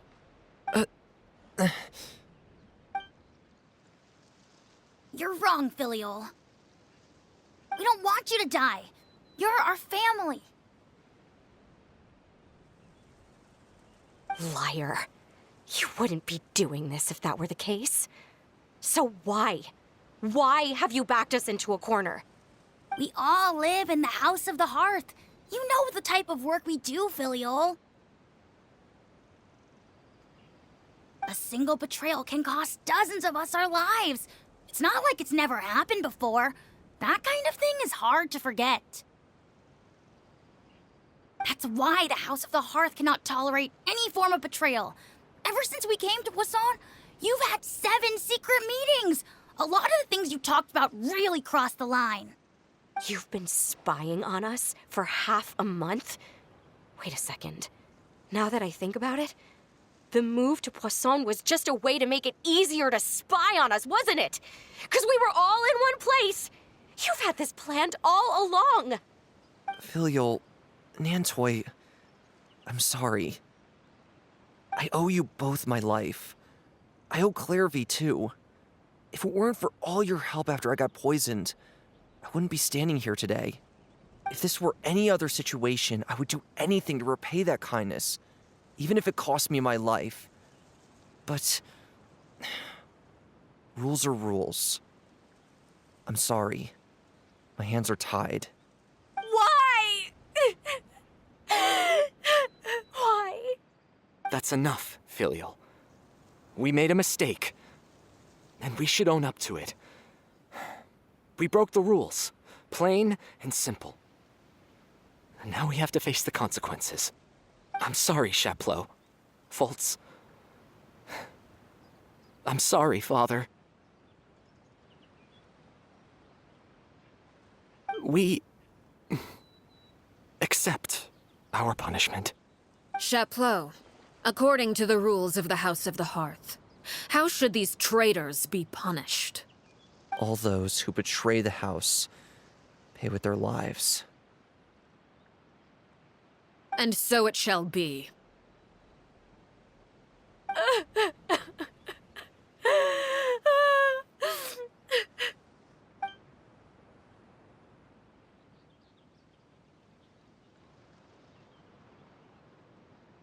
Father, please wait! Something you want to say, Linny? Please reconsider, Father. What Filial and the others did, does it really count as betrayal? We all come from broken families. From the very first day we joined the House of the Hearth, we wanted nothing more than to make it a real home. But the truth is, none of us know what a real home should look like. I'm not saying I have all the answers. All I know is this. Killing Filial and the others may uphold the rules, but doing so will only bring us further away from being a real family than we've ever been. So please, Father, please reconsider. I agree with Linny. Father, please. Linny, you...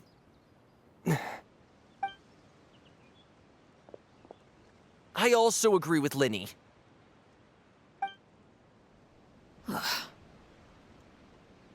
An order once given cannot be rescinded. However, given the extent of your determination, I suppose we shall have to go about this a different way. Draw your weapons and face me. Our weapons? Father, are you referring to a duel? Precisely. The rules of the house will not be altered. Traitors must be punished. However, resolving disputes with a duel is also one of our rules, one that also applies to me. Demonstrate a sufficient showing of strength, and I shall offer a concession. Wait. Beat Father in a duel? Impossible. Father is way too strong, even for Linny.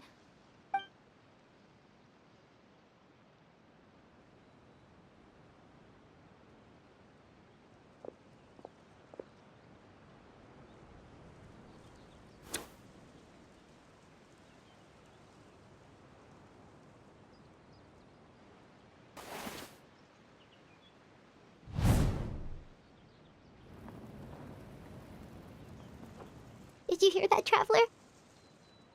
Lenny and the others have to duel the knave. What should we do? Can they really win something like that? If they lose, those people from the house are really gonna be executed. Hey, are you listening?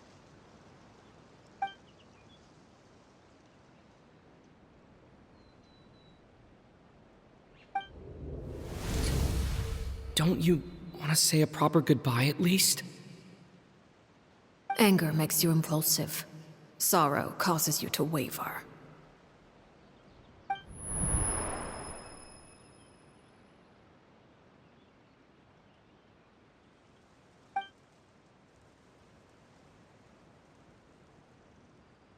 Oh, looking at that expression on her face, she seems really serious about this. Guess that means there's no chance she's throwing the duel on purpose, huh?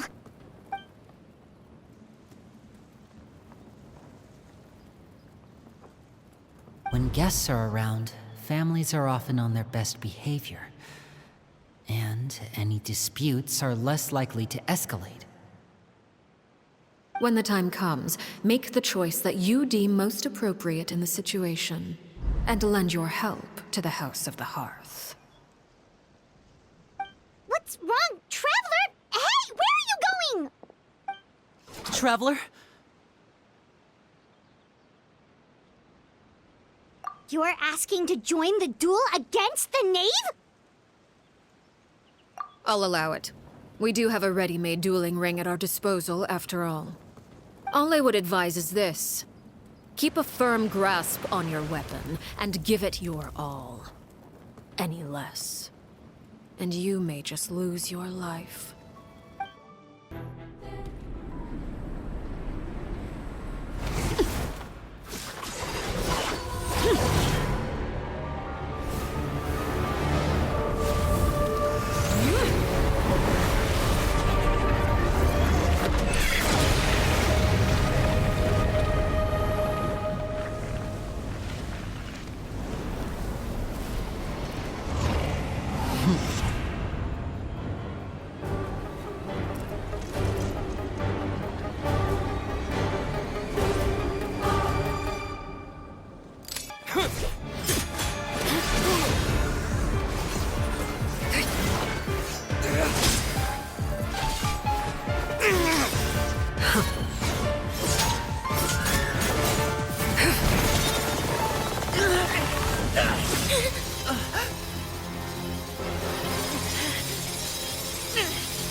You should know better than to crowd in one place.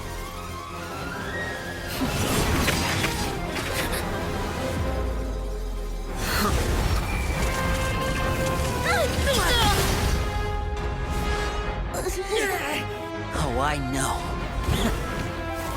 No!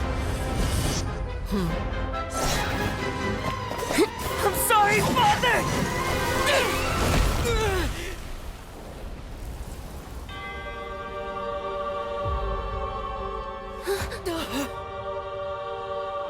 Sorry for what? This pitiful excuse for an attack?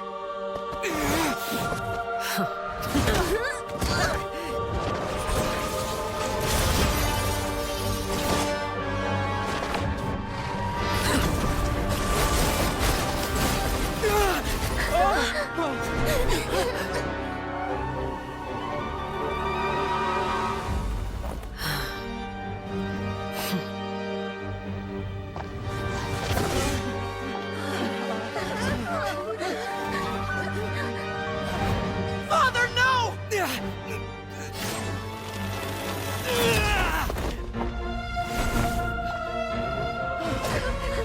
Made it out, did you?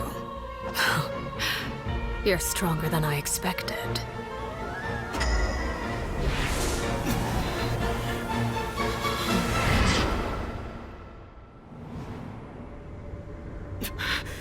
A crimson moon? I can't move.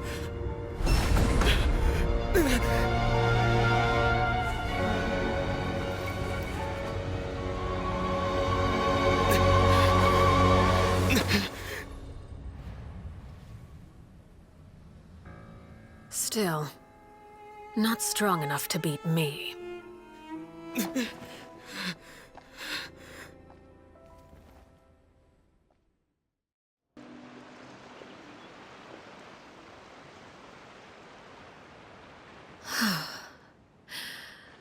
I believe we can end things here. It's not often that we get to enjoy the company of guests, after all. We wouldn't want things to get too out of hand.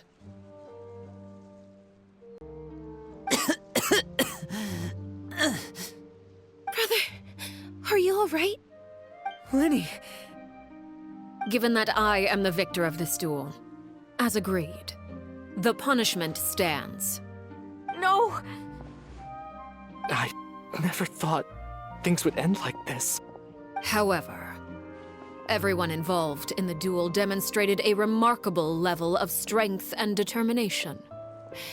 In light of this, I'm prepared to change the method of execution. Elwar, the bottled flames I gave you for safekeeping. Do you still have them? Yes? I wasn't sure what they were for, but I've kept them super safe. I didn't lose a single one. Wonderful. Then, in just a moment, I'll have you administer them. Bottled flames? Indeed. They're the product of a secret experiment. Under certain special circumstances, flames can be extracted from my person and preserved. Once ingested, searing pain will spread across every inch of your body. No harm will come to you physically, but your memories will be burned away. If you can withstand the pain. When you awake, you'll have forgotten everything you know about the House of the Hearth, and will be expelled from the organization. In other words, administering this concoction will kill the version of you that grew up in the house, and give you a new identity.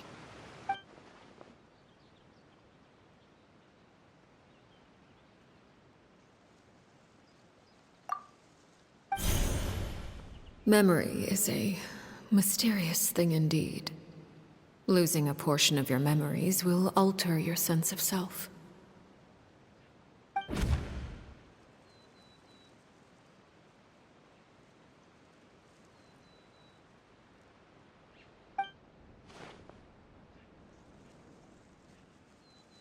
So, you're just letting us go, Father? You misunderstand. Memories are extremely important. Once consumed by flame, the version of you standing before me will die, and our secrets will die with you. So no, I don't intend to just let you go, because the person who survives will be nothing but a stranger. Even so,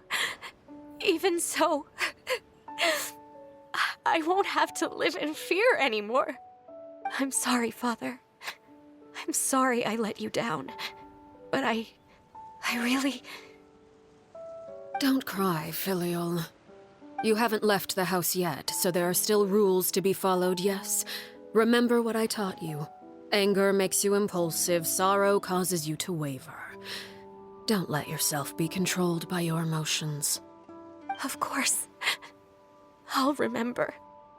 Dry your tears, and go pursue the life you really want. Yes, Father. Chaplot, Foltz, Elwar, take them back to Poisson. And bring Linny and the others as well. I prepared 3 extra vials of bottled flames. As for whether to take them, the choice is yours. Goodbye, children. The next time we meet, I will no longer be your father. Thank you for all you've done for the house. I hope you have bright futures ahead of you.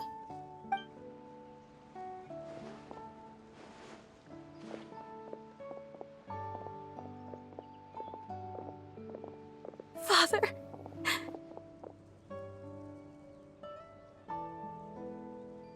Let's go.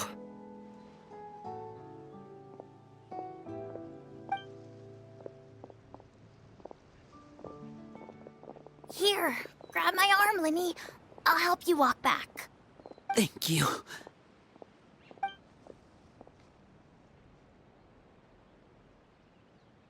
Clairvy.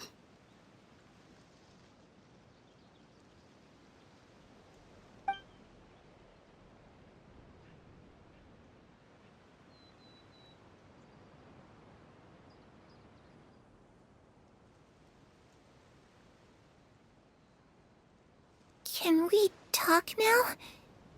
I've been waiting for a super long time. You really are Perry, aren't you? I haven't seen you in so long. How come you're all grown up? Wait, did I somehow travel to the future on accident? Or am I dreaming? What a long dream. Neither. You died, Clairvy. That's what happened. You could have at least sugarcoated it a little. Look, she's done speechless. Oh. Okay then. Huh? That's it? You accepted it just like that? Yep. If that's what Perry says happened, then I believe her. Perry wouldn't lie to me. Plus, I don't really need to know why I'm like this. I'm more curious about what happens in the future. If you're a harbinger now, Perry, that means Mother is gone, isn't she? Can you tell me about it? I want to know what happened to her. And to me. You never stopped trying to defy fate. At first, no one believed you. You could only vent your frustrations to the moon. In fact, you often sought comfort in the night sky. You wanted to see the aurora, so one night we promised each other we would go to Snezhnaya to see it together. Later on, you tried to run away, but you were brought back each time.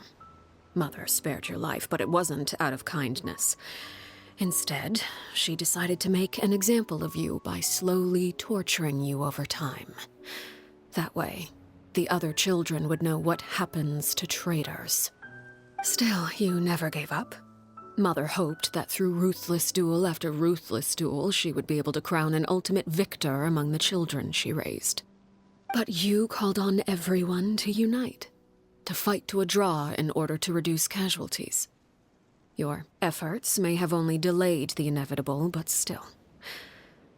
You gave them hope. You tried everything you could think of, but every attempt ended in failure. Still, you never turned your sword on Crucibina, and you never turned it on me. On that gloomy day, you told me, "For the last 16 years of my life, I've done everything I can to fight for freedom. But now, I realize that the only freedom I truly possess is the freedom to choose to die." I never imagined I would say something like that. I must have been feeling really worn down. But somehow, I still think I understand. According to Mother's plan, only one of us was going to make it until the end. And I always hoped that person would be you. If I could do it all over again, I still don't think I would make a different choice. Even when I first met you, I knew you'd be able to do what I couldn't. Is that so? Even now, I'm not sure I truly understand what kind of freedom you were trying to pursue. But as the head of the House of the Hearth, and as the children's father, I've tried to give them the most basic of freedoms. The freedom to choose their own fate. It's something I discussed with the Iudex of Fontaine. The children who want to leave the house will have their memories wiped clean of all secrets pertaining to the organization. In return, they will be allowed to live a normal life in Fontaine without being prosecuted for their past. Of course, I won't simply hand freedom to them on a silver platter. They have to fight for it and prove themselves worthy of it. Only freedom that is earned has true value. That's more than enough. That's exactly the kind of life I was fighting for. You know, Perry, I think you're a pretty amazing king, and a really great father, too. I'm really happy that you're the one who took over the house. I guess I do have one regret, though. I still haven't seen the outside world. Well, it just so happens that our dear guests over here have been to many nations and traveled to countless places. Perhaps they would be willing to tell you what the outside world is like. Really? Of course! We've traveled all over the place. We've got so many stories, we could probably talk your ears off for 3 days straight.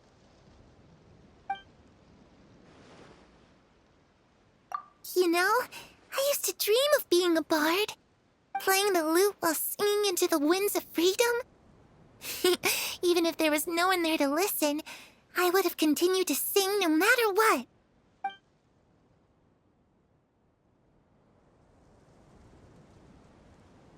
Ah, that's where Mora comes from. I never knew that before. If I had some Mora, I would buy 3 new dresses.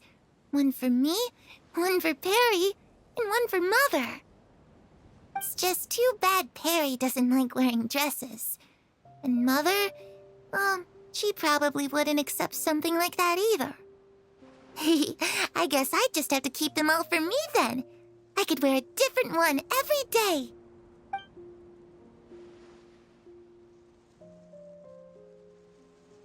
Those yokai you mentioned, what do they look like? I once saw a drawing of this one guy with horns on his head and a super scary face. Are there any yokai like that? Oh, sounds like you're talking about an Oni. Yep, we've met one, and let Paimon tell you, they're not nearly as scary as they look.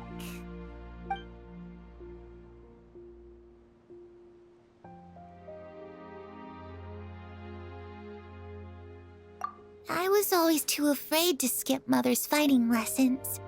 But at the academia, I bet you could do all sorts of secret things in class. Things that have nothing to do with studying. I'm just kidding. Being able to study whatever you want without having to fear for your life actually sounds pretty great.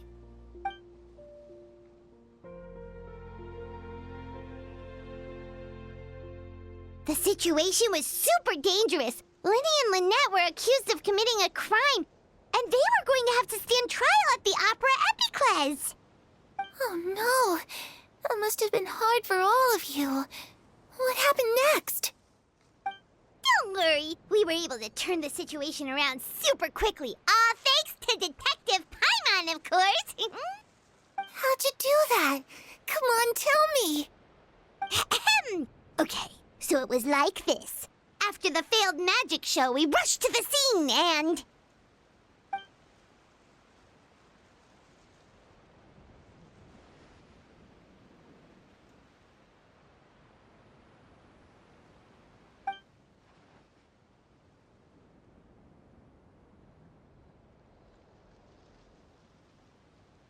Shadows don't have the capacity to learn or grow.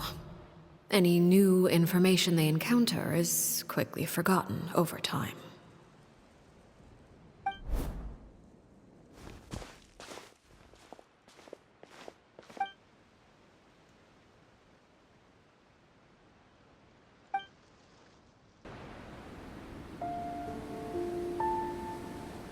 Clairvy, you've worked tirelessly from the shadows to overthrow the House of the Hearth. Now, by my authority as the Knave, I shall announce how this matter ends. You are hereby expelled from the House of the Hearth. You are no longer tied to this place, nor are you bound by its rules. You're saying that I can finally leave? I get to experience the outside world as well? Oh, I almost forgot. There's no getting older for me. Still, seeing who you grew up to be makes me really happy, Parallel. Take care of yourself. Goodbye. May we meet again someday.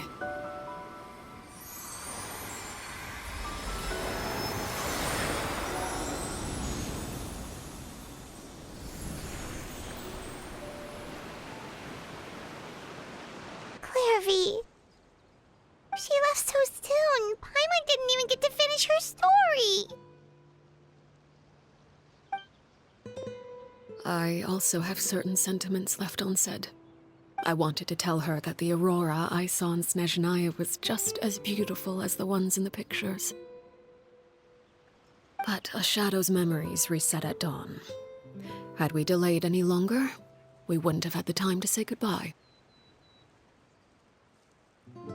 Whatever regrets may linger, let them be lost to the coming of a new day. Father? It's Linny! Hey, Linny!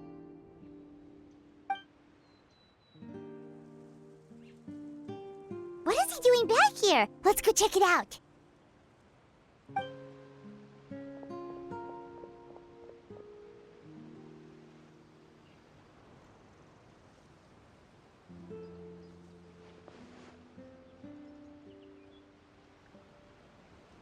Father, the bottled flames have been administered. Filio and the others have left the house. And you? What have you decided? Thank you for giving us that choice, Father. But we never wanted to leave the house. It's the only home we've ever known. Lynette and Fremine feel the same way. They're recuperating back at the Hotel Bouffe d'été. But I decided to come back and tell you where we stood. I'm sure you're well aware of the expectations I have for you. I want you to follow in my footsteps and become the next king of the house. Yet you seem to have different ideas. I must admit, I'm rather surprised by your decision to stay. There's nothing wrong with choosing to live a quiet life. Leading this organization is a heavy responsibility, one not so easily carried by someone forced onto the throne. I just never understood what you saw in me. What made you believe I was deserving of that throne? You're brave, talented, and, most importantly, you cherish your family. You would do anything to protect them, even if it costs you your life.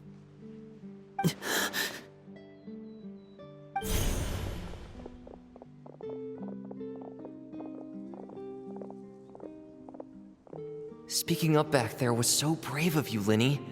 It's all thanks to you that we were able to convince Father to back down. You're a hero, Linny. Hero? Father is the real hero. Had Father gone all out during the duel, there's no way I would have walked away with my life. She must have had it all planned from the beginning, from the very moment she suggested a duel. I'm not deserving of that title. I'm not strong enough or smart enough. You're wrong. In my opinion, all you need to be deserving of the throne is conviction and the necessary strength to act on it.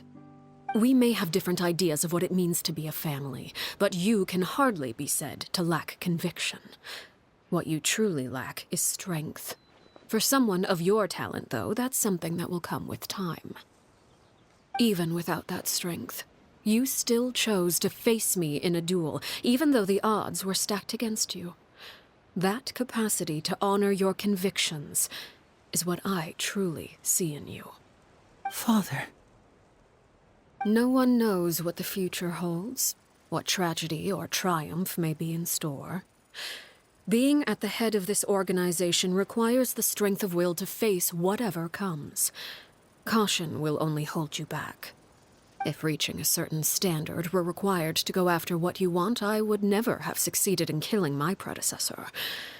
Back then, there was still a considerable gap between our abilities. Strength may decide the ultimate victor, but those who let a lack of strength dictate their decisions or undermine their convictions will never be worthy of the throne. I understand, Father. Thank you. Children must grow up to surpass their parents. Only then can a family continue to flourish. The road ahead is not an easy one, so I'll ask you one last time. Are you certain you want to stay? You've done so much for me, Father, and that kindness must be repaid. Plus, with Project Stuja at hand, there are many dangers ahead, and I, for one, don't intend to back down. Protecting my family at all costs. That's my conviction. Then you're welcome to stay. As for Project Stuja, you need not be too concerned. If those cowardly businessmen and heartless dignitaries try to take us down, I'm prepared to teach them a lesson. Having members who longed for the light was our organization's last weakness. With those members no longer among our ranks, the House of the Hearth is like a spider hiding in the shadows. We need only wait for our prey to come to us. At present, our imperative is to use their plan to our advantage. In doing so, a crimson moon shall rise amid the frigid blizzards of winter. No demonstration of loyalty shall go unrewarded, and no sacrifice shall be in vain. As for the two of you, whether we meet again as friend or foe, I'll remember the camaraderie we shared in this moment. No matter how arduous the journey ahead, I hope we both reach our desired destination.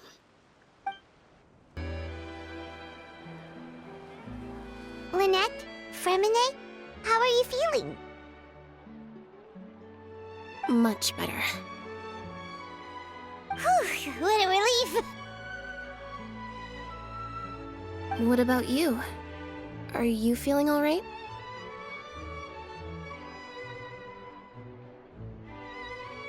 I knew you'd come out unscathed. Us, on the other hand, well, we've been bedridden for 2 days. I couldn't even turn over. Oh, and I wanted to ask, is Clairvy gone? Linny and the other members have left Poisson and returned to the House of the Hearth. According to him, there haven't been any more sightings of a spirit roaming the house.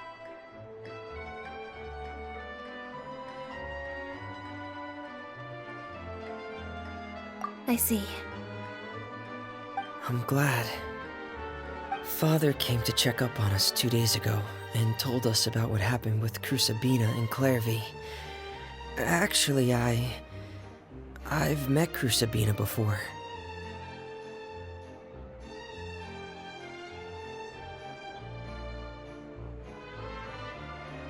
Wait, what? You've met the former knave? Crusabina died a year after Clairvy. It was during the year between their deaths that I joined the House of the Hearth. Crusabina had an extremely cruel and radical way of doing things. While she was alive, the atmosphere in the house was suffocating. When I joined, though, the experiment she valued so much had already come to an end, and all the people involved, dead and injured alike, were gone. Crusabina never talked about the past with us newcomers. A couple of months after I joined, Father killed Crusabina and burned all her files. With that, the names of all the people subjected to her experiments, Clairvy included, were lost to the flames, along with the painful memories they represented. Father took in Lenny and me a couple months after that, but she never mentioned anything about Crusabina or Clairvy. It really seems like something she was planning to keep to herself. The last time you talked to her, did she mention why she kept it a secret for so long? She said she didn't want us to be affected by the darkness of the past. She was worried we'd develop a false sense of gratitude towards her if we knew about it. The foundation of a family should be free of any corrupting influence. Whatever happened in the past, it has nothing to do with who we are now. And that's what Father told us in the end. But I still thanked her for everything. It was only after hearing about what Crusabina did that I finally realized how insignificant our lives could have been. The members of the house meant nothing to her. To say that she valued them in any way, even just as a tool, would probably be giving her too much credit. If Father hadn't taken over the House of the Hearth, I probably would have already...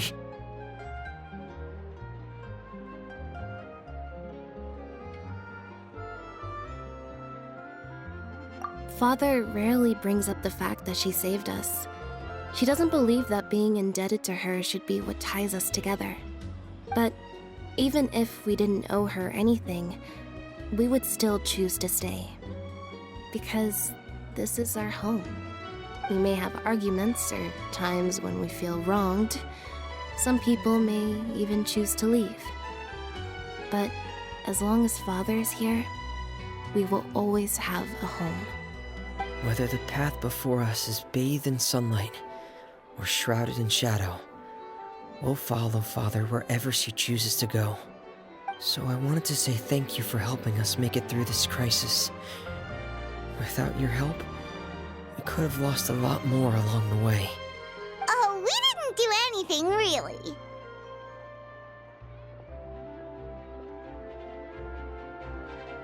Of course. You're welcome anytime. Are Filial and Nantoy okay? I actually saw them at a cafe this morning. They didn't recognize me. From what I could tell, they were drinking coffee and talking about one of the operas that started running recently. They seemed happy. If I had to take a guess, I would say they finally found the kind of life they always wished for.